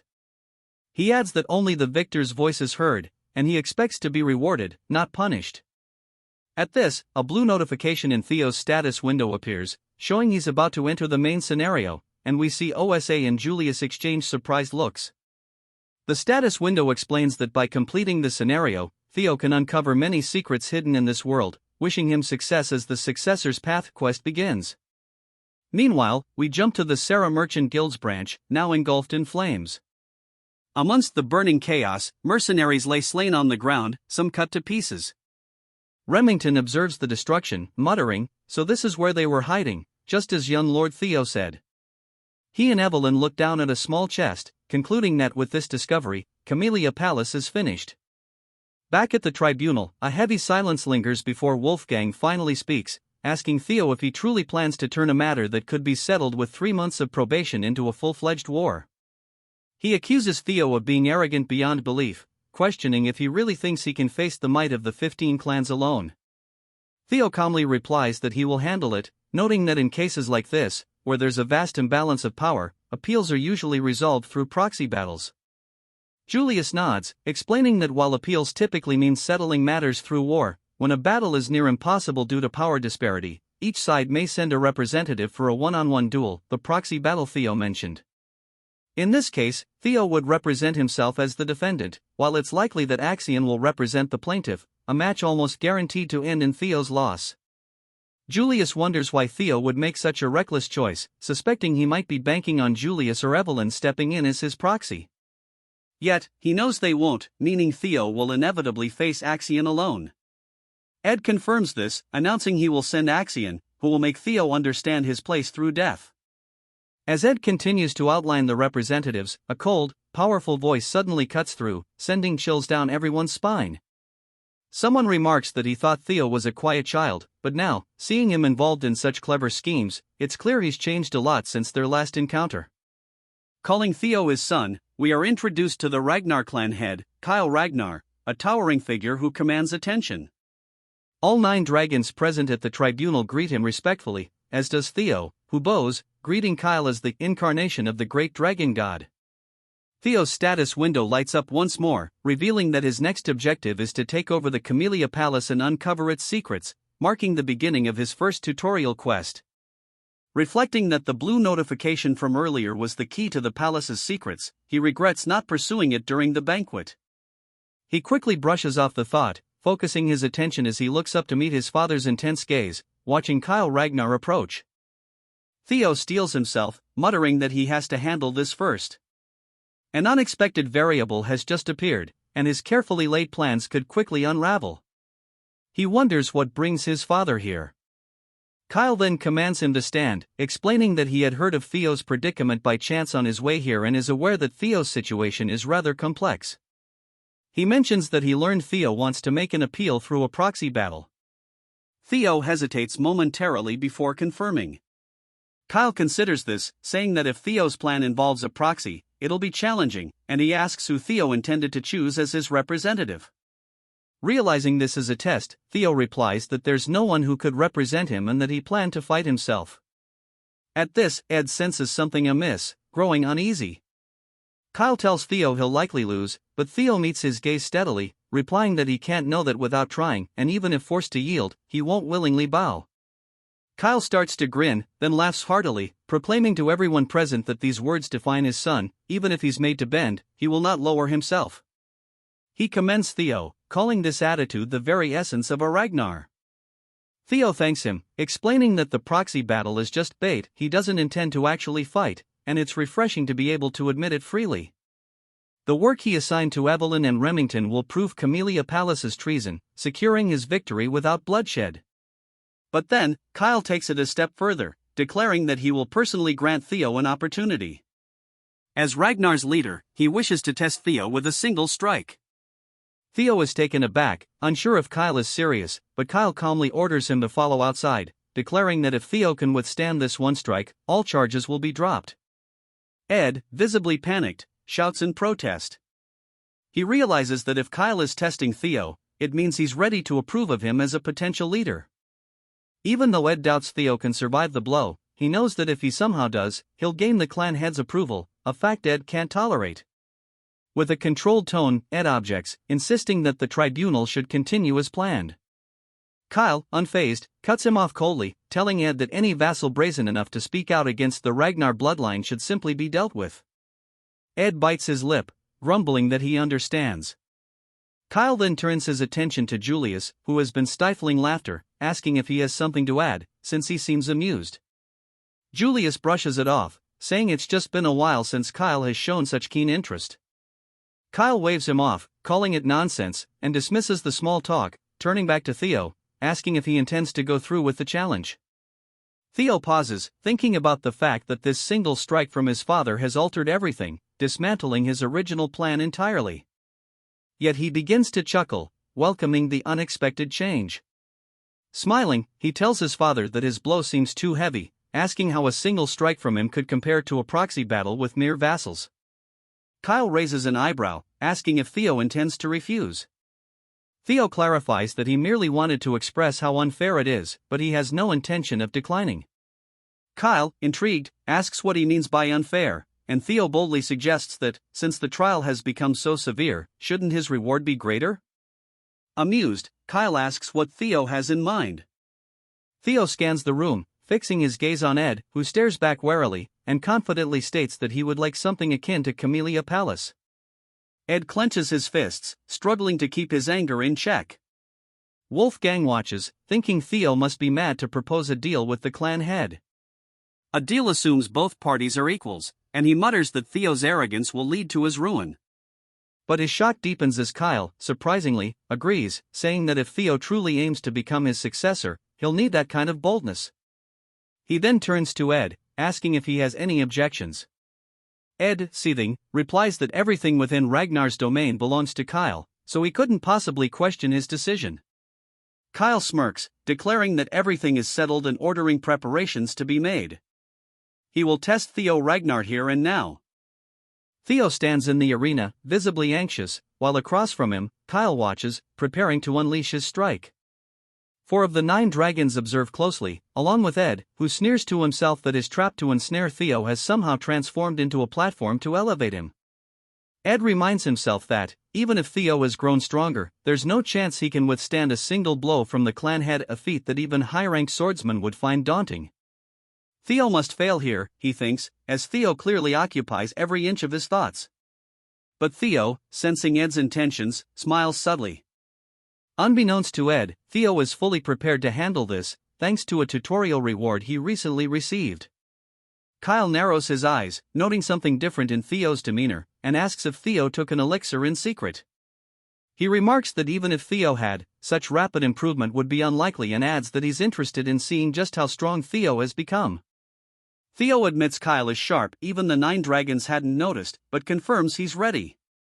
Kyle then points out that, though he usually wields a greatsword, he'll be using a rusty steel blade this time, out of fairness, since Theo doesn't yet know how to use mana. He asks if Theo has any objections. Theo, keeping his voice steady, says he has none. Kyle releases his fiery red aura in a powerful wave, the pressure forcing Theo to stagger slightly. With his blade aimed downward, Kyle tells Theo to prepare himself. Theo trembles under the sheer force of Kyle's fighting spirit but maintains eye contact, saying he can endure it. He notes that his strength has nearly tripled due to leveling up with the experience elixir, and he put all he could into building his strength. Feeling the raw power coursing through him, Theo muses that he's crossed into the extraordinary and believes he can handle a single strike from his father. However, as Kyle draws closer, Theo envisions him as an unscalable wall. The strike comes, and the tension mounts as the spectators watch in stunned silence, except for Count Brad, who secretly hopes Theo will fail. As the strike lands, the ground shudders, and a shockwave blasts out from where their swords collide. Kyle, sensing something, immediately eases up, a satisfied laugh escaping him as he steps back. Theo's sword splinters and shatters, but Kyle, clearly impressed, chuckles, saying it's been a long time since he's felt so proud of a son. He then declares that Theo has proven his innocence, and the trial has concluded. Theo has passed out while still standing, completing the quest single strike of Kyle Ragnar. He's earned an inventory as well as a mysterious blue key as a reward. The scene shifts to Theo waking up in bed, disoriented. He sees Cecilia holding his hand, her face full of relief. She tells him he fainted while standing and that she's been worried. Theo assures her he's fine, asking where exactly he is. At that moment, Julius enters, informing Theo that the former lady of Camellia Palace, Axion, and the intelligence director have all been removed by order of the clan head. Theo's eyes widen, and he asks if this means what he thinks it does. Julius nods, grinning, confirming that Theo now resides within Camellia Palace. The scenario updates, and Theo's new task is to uncover the palace's secrets. Outside in the garden, we see Emile furiously stomping on a flower, railing against the injustice of being forced to leave her own palace. The butlers around her plead for her to stay calm, while Axion watches in silence. Ed, determined, walks over and calls out to Axion, who releases an intense killing intent and coldly asks what he wants. Ed insists that Theo Ragnar must be killed. Axion calmly suggests he could injure Theo during the awakening ceremony, perhaps take an arm, but Ed interrupts, demanding that he take Theo's head, convinced this is the only way to redeem the chaos Theo has caused. Axion studies him closely, noting his rat-tail hairstyle and apparent desperation. Meanwhile, back in Camellia Palace, Theo reflects on how things have unexpectedly shifted in his favor. Despite the drastic changes, he finds this outcome far better than he could have anticipated. He's gained control of the palace without even using his trump card, and he now holds a new ability called Inventory. Testing it, he reaches in, pulls out an apple, and takes a bite, marveling at the newfound convenience. Reaching in again, he retrieves the blue key, noting that it unlocks a dungeon. Looking around, Theo notices a bluish aura near a door and realizes the key is likely tied to it. Stepping closer, he spots a small blue keyhole embedded in the door.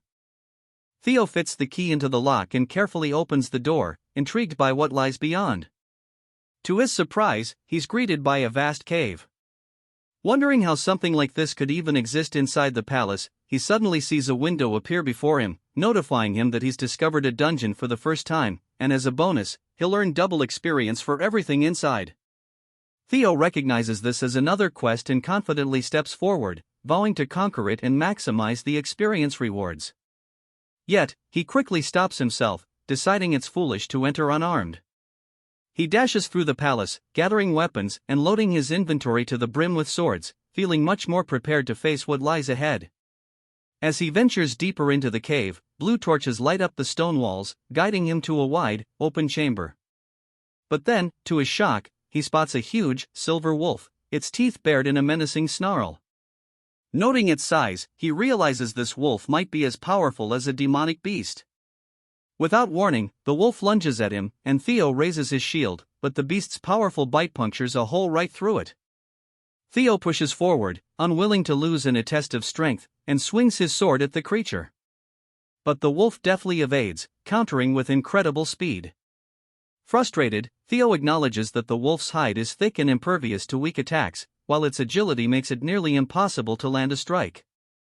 This creature is no ordinary wolf, it may even have the strength of a demonic beast from the dangerous northern seas. As it swipes a massive paw at him, Theo dodges and dashes underneath, mentally replaying his father's awe-inspiring, pure white strike. He raises his sword overhead, trying to emulate his father's flawless technique, but the wolf dodges effortlessly. Leaping back to create some distance, Theo realizes that simply imitating the skill won't work. He recalls the essence of his father's technique, known as the single strike, meant to deliver certain death in one blow, and he guesses the key may lie in channeling everything he has into one decisive move. Casting his shield aside, he decides to focus purely on speed and technique, incorporating Evelyn's teachings. He lunges forward with such blinding speed that the wolf momentarily loses sight of him. When the creature finally detects his presence, it's too late. Theo's blade is already thrust into its eye. Blood spurts from the wound as the wolf howls in agony, now one-eyed. Realizing he's finally gaining the upper hand, Theo steels himself for the finishing blow. He and the wolf launch at each other, ready for a decisive clash. 2 months later, on training ground number 4, a crowd of onlookers has grown. Among them, a man named Manuel notices the increased number of spectators, and Sybil, standing nearby, agrees, suggesting they might need a new training area altogether. Theo's single strike technique has drawn a steady stream of sparring challengers. Just then, an arrogant voice interrupts Henry Morris, an apprentice swordsman from Plum Blossom Palace, home to OSA, loudly questions when Theo will actually show up, commenting that he's been absent for 2 months. Mocking Theo's commitment, Henry suggests he probably fled, fearing his own exaggerations about winning the trial. Sybil, seething, listens as Henry continues, calling Theo's triumph over the tribunal a fake story and even questioning his win over the Camellia Palace as mere rumor. Before Henry can finish, Sybil's fist slams into his face, sending him sprawling across the ground. Henry's companion rushes over, shocked, yelling his name. Furious, he points a finger at Sybil, demanding to know how a mere dropout dared to strike him. But the trainees all glare back in support of Sybil. Without hesitation, Sybil insults Henry's skill and appearance, declaring that he's nothing compared to the young master. Manuel chides Sybil, telling him not to comment on someone else's appearance. Sybil shrugs, saying he never liked these troublemakers showing up and stirring things up, but now that they dare to insult Theo, they've crossed a line. At his words, all the trainees draw their swords, declaring that if this is war, their challengers better be prepared to back up their words. Henry's friend smirks, saying these dropouts must really have a death wish. Suddenly, a chill fills the air, and Henry's friend's sword, along with Sybil, is frozen in place. An icy barrier has materialized, separating the two sides. It's none other than Ragnar, one of the four hounds of the north, known as the Frost Sword. Sybil is shocked, wondering when she even arrived. Another voice chuckles, calling out that they couldn't leave him out of the fun. It's Hulkus, another member of the four hounds, known as the Black Bear, approaching the training grounds. Sybil, already surprised by Ray's presence, is stunned to see Hulkus there as well. Hulkus scans the crowd and scoffs, disappointed that there are only trainees present. He demands to know where Luster Tiger is, the supposed master of the training ground. Hulkus, wielding an oversized blade reminiscent of the Dragon Slayer, shouts, asking if the guy is deaf and repeating his demand for Luster Tiger. Without a word, Ray stands by, and it's clear Hulkus is referring to Theo. It cuts back to Theo, deep in the dungeon, panting heavily, clearly exhausted, his sword shattered. A notification window pops up, telling him he's leveled up, and not just once, he's gained multiple levels. Theo, resting atop a large wolf's corpse, realizes he's taken down a total of 170 demonic beasts, leaving only one remaining. He uncorks a potion, chugging it, thinking about how close he came to death on multiple occasions, and marvels at how this potion has saved his life. What seemed impossible at first has gradually gotten easier with each level he gained. Thinking about the intense grind, Theo notes it's already been 2 months since he entered the dungeon. Looking around at the cave's dim glow, he senses a powerful presence nearby, realizing that with only one beast left, the final challenge must be close. He readies himself, knowing this encounter can only mean one thing: a boss fight is coming. Theo steps onto the 5th floor of the dungeon, heading up the stairs and examining his broken blade. He sighs, realizing it's completely unusable now. After tossing it aside, he reaches into his inventory and pulls out the last sword he has left, a ceremonial blade his mother gave him as a birthday gift. This answers his earlier question about whether he had any swords left. In his previous life, there had been a lot of tension between him and his mother leading up to the awakening ceremony, and he'd left this blade to rust in his room. Now, as he inspects it, he realizes it's actually a quality sword, forged from rare white snow steel. Regret fills him as he recalls that he never treasured it. We get a flashback of his mother opening his door, her face lighting up with joy as she wishes him a happy birthday, eager to shower him with gifts. Instead of appreciating her gesture, he had yelled, saying he had no time for birthday presents with the awakening ceremony approaching. He told her that no equipment could change his bloodline, and demanded she leave. The look of pain on her face had been clear, and it stings him even now. Reflecting on his past, he vows not to repeat his mistakes in this life. As he approaches the boss room, a warning screen appears, notifying him that a powerful demonic beast is about to emerge and to proceed with caution. Theo tenses up as the creature comes into view: scales, a dragon-like snout, and a hulking blue form. It's a lesser drake, peacefully sleeping. Theo is thankful it's not a full dragon, but still notes the resemblance, recalling that Ragnars are said to be descendants of dragons. He wonders if it's a mere coincidence that the final boss of this quest is draconic. Regardless, he knows one thing: defeating this beast is the only way to complete his quest and perhaps uncover the dungeon's secrets. Although unsure if he can actually win, Theo steels himself, acknowledging that, dragon or not, he must face it. He decides his best option is to use the single flash technique he's practiced. He's perfected it against the wolves, and although it's nowhere near as powerful as his father's skill, Dragon Strike Flash, it should be enough. Blue aura flares around him as he charges forward, his entire focus on the creature. The lesser drake opens its eyes just as Theo brings his blade down with all the strength he can muster, aiming to harness his dragon heart to its fullest. Blood sprays through the air as Theo's strike lands, wounding the lesser drake, which begins to react to the assault. The drake roars in pain, and Theo is relieved his attack landed. But before he can fully react, the drake retaliates with a swift tail swipe. Theo dodges to the side, muttering that he'd hoped to pierce its brain, though his attack didn't quite go deep enough. Still, with the creature now partially blinded, he feels he has the upper hand. Ready to press his advantage, he grips his blade and uses a technique called Jester's footwork, dancing around the drake and slicing it repeatedly. He begins to think he might actually win. Positioning himself behind its leg, Theo plans to distract it with a normal attack before going for a weak point. However, the lesser drake unleashes its fear ability, releasing a bone-chilling yell that shakes Theo to his core. The fear status effect slows his movements by 10%, and Theo finds his body less responsive. The drake doesn't waste time, slamming a paw down on him. Though he manages to raise his sword in defense, the force of the impact sends him crashing into the wall with a loud bang. As the dust settles, blood drips from Theo's head, and he mutters, "This really is a boss battle, and I can't afford to let it drag on." Both he and the drake charge at each other, and Theo knows he needs to aim for its weak point. As he studies the beast, his gaze falls on its mouth, then to its neck, where he spots the reverse scale. A dragon's weak spot, he realizes. He thrusts his sword directly into the scale, and, to his surprise, it pierces through. The drake, feeling the blow, roars in agony as Theo strikes repeatedly, like a man possessed. Though injured, the drake isn't down yet. It turns, enraged, snapping its jaws at Theo. Back at the training ground, the trainees find their swords frozen solid.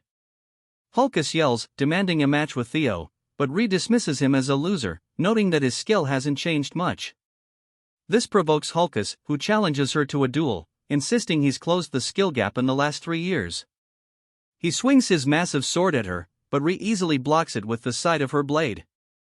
Watching the exchange, Syl and Henry exchange nervous glances. Suddenly, another figure steps forward. It's Remy, who steps in to block both Ree and Hulkus, scolding them for causing trouble on Theo's turf and insisting that they take their fight elsewhere. Hulkus, undeterred, declares he's wanted a duel with Remy as well. Remy's tone turns deadly as he warns them both to leave, and his killing intent silences the arena. But then, an even more powerful killing aura fills the air. Ree glances around, curious, as Remy mutters, shocked, what happened to him during his training? It's Theo, approaching slowly, his gaze cold and fierce, as he radiates the drake's fear ability. In a flashback, we see Theo landing the final blow on the scarred drake as it falls dead at his feet. The system congratulates him on successfully hunting a lesser drake, and, exhausted, Theo admits he nearly lost when he touched the reverse scale. Fortunately, it wore itself out over time, and he's relieved the scale's weak spot wasn't a myth. His rewards include a lesser drake's tooth and claw, both of which are valuable enhancement materials for crafting weapons. Theo inspects his mother's gifted sword, deciding to use these materials to restore it after it's worn down from the fight. His final reward, the lesser drake scale, surprises him. It's a D-ranked item with 1% mastery, allowing him to release a killing intent unique to drakes, inflicting fear on anyone weaker than him. Only a select few can wield this power, and Theo marvels at the opportunity to harness it. Tossing his spoils into his inventory, he admits he's not certain how useful the scale will be, considering the powerhouses in Ragnar. Regardless, with the dungeon of Camellia Palace now cleared, Theo is ready for what comes next. Theo exits the room, closing the door behind him, and says that with this, the quest is now completed. As a reward for clearing the scenario quest, he'll receive a special item. Something materializes in front of him, and as he reaches out, he finds it's called the Nest Compass, a tool that guides the holder toward the nest. He wonders what this could be, guessing it might have something to do with his next quest. Shrugging, he stows it in his inventory, figuring he'll look into it later, and notes how exhausted he feels. He decides to return to his room to rest. Just as he's about to head off, one of the maids rushes down the hallway, visibly alarmed. She tells Theo there's an urgent matter he needs to handle and is shocked to see him out of the dungeon. When she asks where he's been, Theo simply responds with a quick, "What's going on?" She tells him there's a brawl happening at training ground number 4, and in a flash, he recalls the current situation there. Back in training ground 4, the scene resumes with Theo using the Drake's Fear ability. His intense aura overwhelms everyone, and he scowls, telling them all to leave since he needs to rest. Henry's lackeys, visibly shaken, start foaming at the mouth, while Henry, horrified, screams that the aura is practically toxic. One by one, they start collapsing from the pressure. Hulkus laughs at the chaos, impressed with the killing intent, and charges at Theo, declaring that he knew Theo would be a worthy challenge and eager to see his strength firsthand. He swings his massive sword down on Theo, but Theo deflects it with an upward swing, sending Hulkus flying backward. Remy, along with the others, looks on in shock, as even Hulkus is stunned by how easily Theo repelled his attack. Internally, Theo is a bit surprised that he actually managed to deflect Hulkus's strike. Hulkus, regaining his balance, smirks and charges in again, telling Theo he won't back down so easily. Theo recalls that Hulkus, while considered the weakest of the four hounds, was still powerful in terms of brute strength. As Hulkus comes in for another heavy strike, Theo uses the single slash technique, smoothly deflecting Hulkus's blade down the side of his own and countering in a seamless, precise motion. To his own amazement, Theo's blow lands cleanly on Hulkus, causing him to cough up blood as a deep wound opens across his abdomen. Hulkus stumbles, bleeding heavily, and falls to the ground, defeated. Theo notes, a bit shocked, that he used his full strength without realizing it, and thinks it's lucky Hulkus is only unconscious since anyone else might not have survived. Sybil and the other trainees are stunned for a moment before erupting in cheers, shouting that Theo has just taken down the Black Bear, one of the four hounds, in a single strike. Theo waves them down, reminding them that Hulkus is still alive. But as he's saying this, his sword suddenly snaps and falls to the floor in pieces. Staring down at it in dismay, Theo realizes with dread that it was the sword his mother had gifted him. The trainees only seem to get more excited, declaring in awe that Theo even broke his own sword with a single, powerful strike. Theo looks at the group around him and asks why they're so happy about his broken sword. Nearby, Remy and Ree are observing, with Ray glaring at Theo. It seems she's deep in thought, remembering a memory from years ago. In a flashback, we see a little boy asking someone who they are, and it's revealed to be a young Ray. The boy quickly wraps his scarf around her, noticing she still looks cold, and insists that she come to his house until the snow lets up. The boy is none other than a young Theo, who assures her he'll take her home once the storm passes. Ray smiles as she remembers this moment and quickly turns away, leaving Remy wondering if he just saw her smile. Later, back at the Camellia Palace, Theo is wearing a new hat, and the maids are congratulating him on his recent title, Luster Tiger. They tell him he's worked so hard, and now he just has to keep up the momentum until the awakening ceremony. His mother then brings out a table full of food, showing her excitement, though she can't help but rant a bit while stuffing his mouth with food.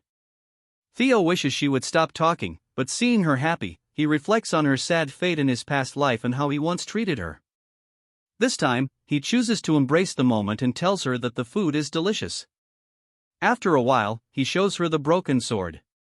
She screams, asking what happened, and he tells her it broke during training.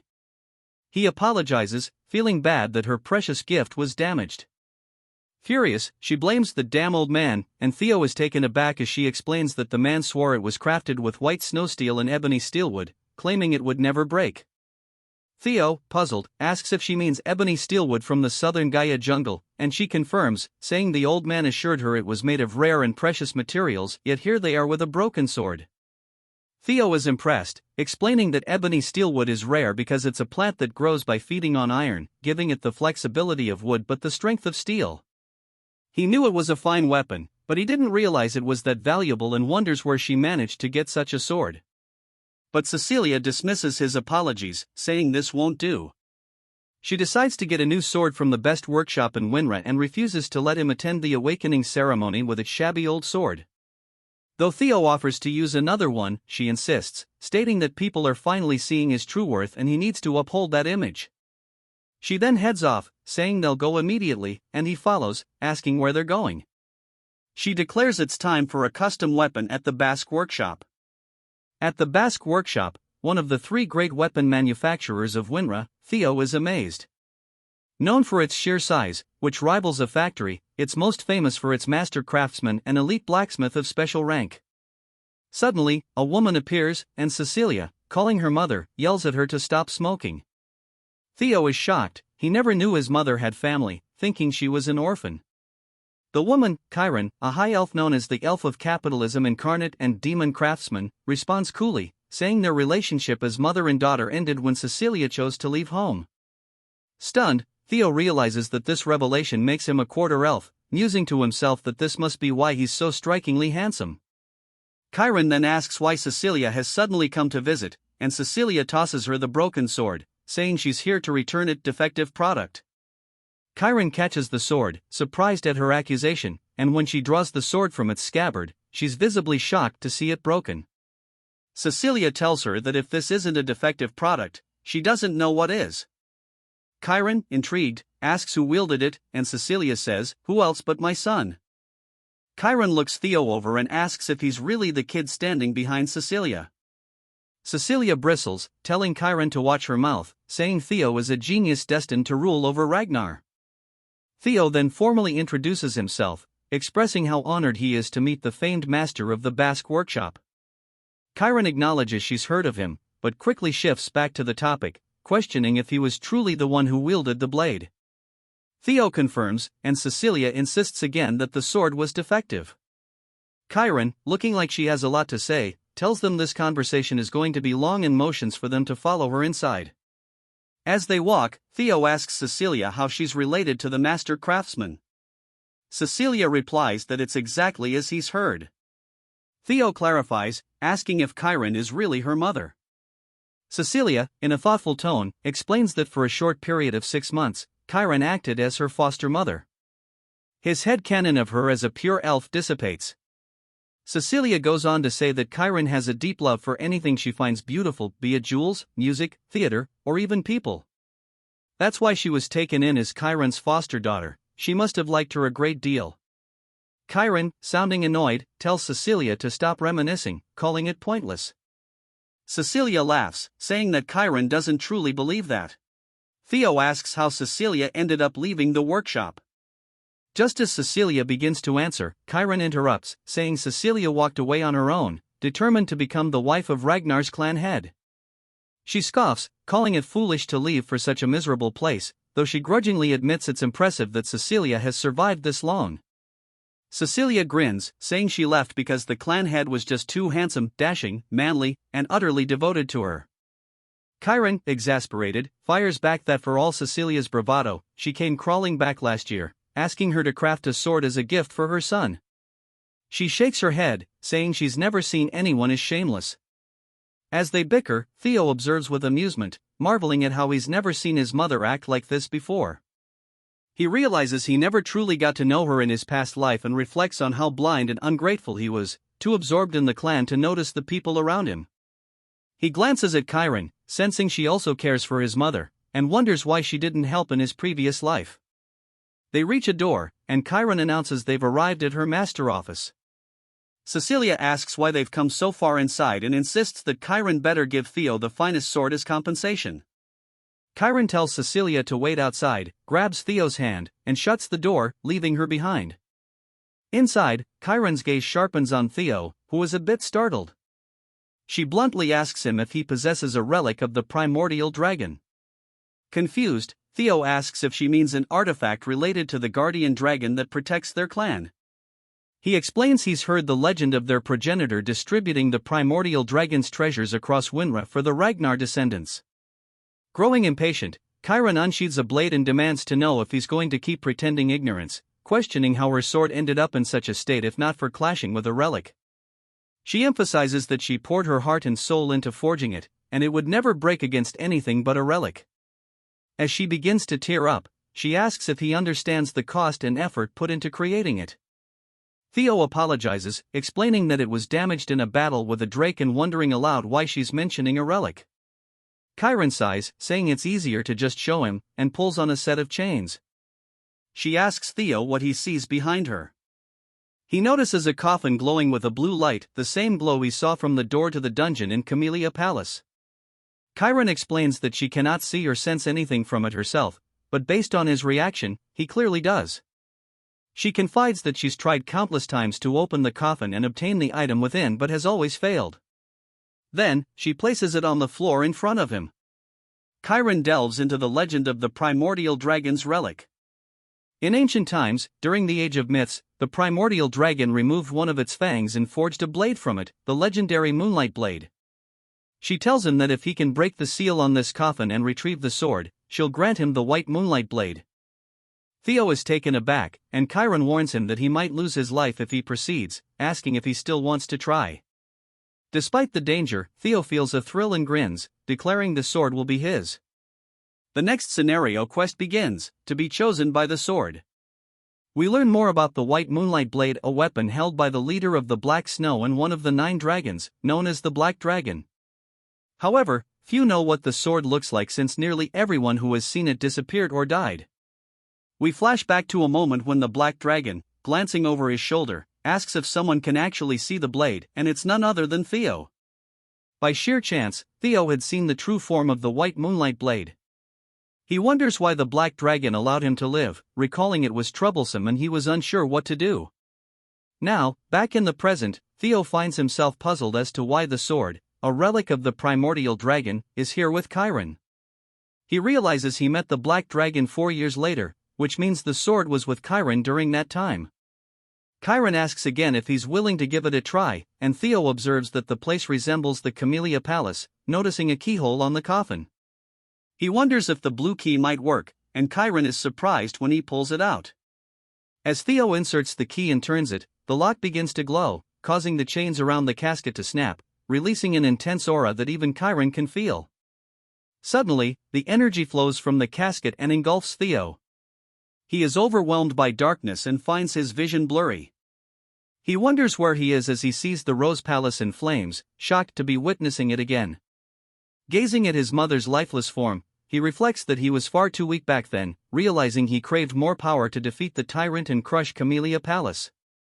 The sword's true form manifests, attempting to take hold of Theo by feeding on his desire for strength. It tries to pierce his mind, but Theo shuts its beak firmly, challenging it. He tells the creature that trying to manipulate someone through their hunger for power is futile, especially since he already has his own quests. The creature scoffs, calling him insolent, and asks how he escaped its influence. Theo explains that he conquered that despair long ago and mocks the creature's attempts to tempt him with mere power. Surprised, the creature asks what he's talking about. Theo notes that it looks different from the griffin in his memory, as it once stood over 10 meters tall but now appears similar in size to him. He suspects that the sword's prolonged confinement has weakened it. Regardless, he sees it as an opportunity and declares he'll claim the sword by force. The griffin, taken aback, tries to reason with him, saying it's actually quite civilized. Meanwhile, Cecilia is trying to wake Theo up, tapping his face frantically and asking her mother what she did to him. Cecilia says she wanted a sword forged for her son, not for him to die. Chiron, visibly concerned, explains that the sword's energy has merged with Theo's bloodstream, something she's never seen before. She thought he'd be fine since he already possessed a relic, but now she is unsure. With tears in her eyes, Cecilia looks at her mother and vows that if anything terrible happens to Theo, she will never forgive her. As tension fills the room, Theo's grip tightens on the blade, and a dark aura swirls around him, forming a black orb that descends into his chest. Cecilia calls out to him, confused, and he finally opens his eyes. She embraces him, relieved that he's awake, and cries with joy. Theo reassures her that he's alright and that she doesn't need to worry. With the completion of his second quest, Theo now holds the White Moonlight Blade. Chiron sighs with relief, acknowledging his success in claiming the legendary sword as his own. Theo notes that he was fortunate the griffin was easy to overpower, thanks to its recent unsealing, and, of course, its attempts at psychological manipulation didn't work on him. By absorbing the sword's monstrous energy, Theo's magic power has increased significantly, giving him an additional boost of 30. With his power now surpassing 200, a faint white aura begins to emanate from him, indicating that his magic has started to gain a hint of divinity. He realizes that his magic is now on par with that of a high-ranking swordsman, though he regrets not being able to fully wield this newfound power until after the awakening ceremony. His stats are phenomenal. Chiron, visibly impressed, congratulates him on his success. Theo asks if she'll honor her promise, and Chiron reassures him that elves don't lie. Just then, he feels the sword vibrating and is puzzled. Chiron explains that it's merely resisting, not because it hasn't accepted him as its master, but rather because it feels stifled after being trapped for hundreds of years. Now, finally freed, it wants to unleash its pent-up energy. She points to a wall with sword marks on it and tells him to give it his all against it. Theo asks if it's truly safe, but Chiron laughs confidently, saying his concern is unnecessary. Even the White Moonlight Blade, she boasts, couldn't possibly harm the Basque workshop from a swing by a brat who hasn't even undergone his awakening. Theo finds her words slightly annoying and asks if she's sure, thinking this is a perfect chance to test his sword. Walking toward the wall, he wonders whether he should channel his magic, politely asking for her forgiveness. The bandages on the sword begin to unfurl, revealing its true form, and Theo's eyes darken as he imbues it with his magic, widening his stance in preparation for a powerful swing. Realizing too late what's about to happen, Chiron frantically tells him to stop, but Theo unleashes a single flash, mimicking his father's technique and completely obliterating the wall. In fact, it's not only the wall, the entire side of the Basque workshop has been sliced cleanly down the middle. Cecilia stares in shock while Chiron, now wearing a mystical mask, screams in horror about the damage to her workshop and the money she's lost. Theo, sheepishly, admits that may have been a bit too intense, as the sword drained all his magic power in one go. Suddenly, Chiron is in front of him, pressing her hand against his stomach. Theo, taken aback by her speed, realizes she's assessing him. She remarks on his lack of proficiency with magic, noting she can't detect a mana core, and asks if he achieved that cut through the blade's sheer sharpness alone. She gazes into his eyes, confirming he is indeed a genius, and realizes that this genius is her grandson. Calculating how much wealth she could earn from this prodigy, she places a hand on his shoulder and declares she will be his patron. All he has to do is show the world his skills, he'll become her workshop's greatest advertisement. Theo is surprised by her sudden interest, and even Cecilia is a bit taken aback, pointing out that she can practically see dollar signs in Chiron's eyes. That night, as Theo and his mother prepare to leave, Chiron watches them go, holding the treasures he retrieved from the dungeon to help her repair the workshop's wall. She's pleased, marveling at how her daughter has raised such an incredible son and guessing he must have acquired this loot while retrieving the relic. Laughing, she admits her pride. As they leave, a voice calls out to Chiron from above, greeting her with a long time no see. She scowls, looking up at a tree and demanding to know why this person has shown up, addressing the stranger through a bird perched there. 5 days later, it's the day of the awakening ceremony, and Theo is training with Evelyn. He's nearly pushing her back, though she manages to deflect his strikes and eventually starts pushing him back. She comments that his swordplay has become sharper and faster overall, and he notes with relief that she's complimenting him. Observing from the sidelines, the trainees are stunned. Evelyn reflects that it's been 6 months since Theo began changing, and he's already strong enough to challenge her. With his magic power awakening today, she's certain he'll soar to incredible heights and knows for sure it'll mark the birth of a true powerhouse. She smiles and praises his progress, telling him he could even aim for valedictorian at the ceremony and wishing him success. Theo laughs, crediting her training, and says that if he does win, he'll mention her in his speech. She cringes, embarrassed by the thought, and the other trainees chime in, asking him to mention them too. Theo jokes about the trouble of being popular, to which Evelyn cringes even more. With a wave, Theo bids her goodbye, mentioning he has somewhere else to be. We are taken to the central headquarters of the Ragnar family, where Theo stands before the gate and introduces himself, instructing them to open the door. A large crowd has gathered outside to witness the awakening ceremony, the most significant annual event for the Ragnars. The spectators look up as the gate swings open, and Theo enters, noting that every participant hopes to achieve favorable results at the ceremony and that becoming a swordsman of Ragnar is the first step toward recognition and honor. Inside, the venue is packed with competitors, and Theo feels a bit anxious, realizing that every member of the Ragnar clan is watching, including his father. He knows he must do his best. The 9 dragons are present as well, along with Hilda Ragnar, the former clan head from 2 generations ago. As Theo observes her, he finds it hard to believe she is 150 years old. Nonetheless, he feels relieved to see her in attendance. Suddenly, a drum beats, signaling that it is time to begin. A man, who is a judge named Vanna, calls for everyone's attention and announces that they will now proceed with the preliminary examination. This round simply involves picking up a sword placed on the ground and leaving a mark on the steel wall in front of it. The wall has been forged with a blend of white snow steel, which means that ordinary steel blades cannot scratch it. However, that changes when magic power is infused into their strikes. Vanna explains that he will distribute some to each participant. 1 Som pill grants 10 years of magical power. It is an elixir designed to help them open their mana hall, which they must do in their abdomen. Only then will they be able to cut through the white snow steel wall with their blades. The depth of their cut will determine their results. He calls out the names of participants one by one, starting with none other than Theo. As Theo steps forward, he reflects on how, in his past life, Axion had been the valedictorian. He reaches out to take his pill and grabs one of the blades, stepping forward with determination, vowing that he won't let Axion be the star this time. His quest is to become the valedictorian of the awakening ceremony. Hilda turns to Kyle and asks if Theo is the one he mentioned in their earlier conversation. Kyle nods, acknowledging that Theo must have piqued her interest. Hilda admits that she grew curious after what he said and expresses her eagerness to see how competent this descendant of hers truly is. Theo lets out a quick sigh, starting to limber up his body, admitting he feels a bit nervous since it has been a while. Vanna instructs him to swallow the pill, and Theo responds with an okay. In his past life, swallowing the psalm had led to him losing control over his mana, severely injuring his Danon. He swallows the pill, assuring himself that he won't face the same fate this time.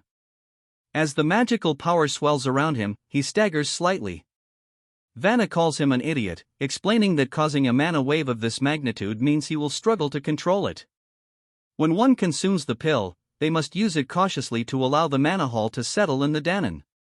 The more talented Ragnars possess vast amounts of mana, and if they aren't careful, they risk becoming disabled. Just as it appears he is about to become crippled, the mana suddenly calms down as Theo shapes it into an orb around his body. Vanna is surprised that he has managed to endure it. Clenching his fist tightly, Theo realizes that he is now both a dragon heart and possesses a mana hall. He admits it's somewhat disheartening that he succeeded so easily compared to his last life, but from this moment on, he is officially allowed to wield mana. Using his newfound power, he prepares to leave his mark. As the mana flows around his blade, he readies his stance for a powerful swing, proclaiming that he just needs to go all out from the start. A vision of a dragon appears behind him, projecting an immense presence upon the audience. The other four hounds instantly recognize that the gap between them has widened significantly. As the aura of the dragon swings its claws forward, Theo executes a technique called single flash, leaving an enormous mark on the wall. Axion looks furious as he sees the mark on the wall. It is so deep that it can be spotted from a considerable distance, nearly cutting the wall in half. Vanna is taken aback, stuttering for a moment before announcing his past. Theo walks away with confidence, while the trainees murmur in awe, stating they have never witnessed anything like this. They refer to him as young Master Theo and question whether this is truly the sword slash of someone unleashing mana for the first time. With his reputation soaring, Theo realizes that his luck has now dropped to 0. However, he is relieved to see that his status window indicates the curse of bad luck that had been affecting him is finally over, and his fame has spread across the realm. Theo feels exhilarated, declaring that he has finally reached the same starting point as everyone else. Many people have taken notice of his remarkable performance. OSA wishes to take him on as a disciple, while Julius is enraged by the amount of attention directed toward Theo. Even someone named Rubber Ragnar is shown to be cautious of him, just like the bird Chiron had mentioned. Hilda, too, shows interest, smiling as she observes the scene. Theo reflects that, although the Black Dragon and the Sword Dragon were unexpected, he is particularly thrilled to have caught Hilda's attention. After all, she possesses the heart of Garuda, and if he can gain that, he can achieve so much more. It is now Sybil's turn, and he gives it his all with a powerful swing that leaves a mark on the wall, securing his pass. Overcome with emotion, he cries manly tears, exclaiming that he has succeeded. Hulkus, and Remington also manage to leave their marks, each one befitting of their sword techniques. However, poor Sybil realizes that while their marks were impressive, none made nearly as significant an impact as Theo's. The only participant remaining is Axion, who steps forward after his name is called. The crowd murmurs that at this rate, it seems to be a contest solely between Theo and Axion. Some even speculate that even Axion cannot compare to the performance they just witnessed, unable to believe Theo has reached such an advanced level. Angered by the chatter, Axion grabs his blade and quickly consumes his pill. As he begins to infuse his aura into his sword, Vanna tells him to wait, but it's too late. Axion unleashes a dragon-type aura reminiscent of Theo's, but it produces a terrible sound as it scrapes against the wall. Vanna exclaims that this is outrageous. He has been surprised multiple times today. Axion's attack is just as grand as Theo's, leaving an X mark on the wall. The onlookers wonder how this is possible, noting that their marks are almost identical. In this case, precision grading will determine who emerges victorious. Axion inspects his mark, looking somewhat displeased before turning away. Once everyone has had their opportunity, Vanna declares that the first stage of the ceremony is complete. He praises the participants for their hard work and expresses his satisfaction with the number of individuals who have improved their scores. Those who have passed are instructed to prepare for the second stage in 4 days, at which time he will announce the rankings that everyone has been eagerly anticipating. The crowd beams with excitement for the results as Vanna prepares to announce the valedictorian for the first stage of the awakening ceremony. Both Theo and Axion wait in anticipation to hear the results. Viewers are encouraged to like and subscribe for another part.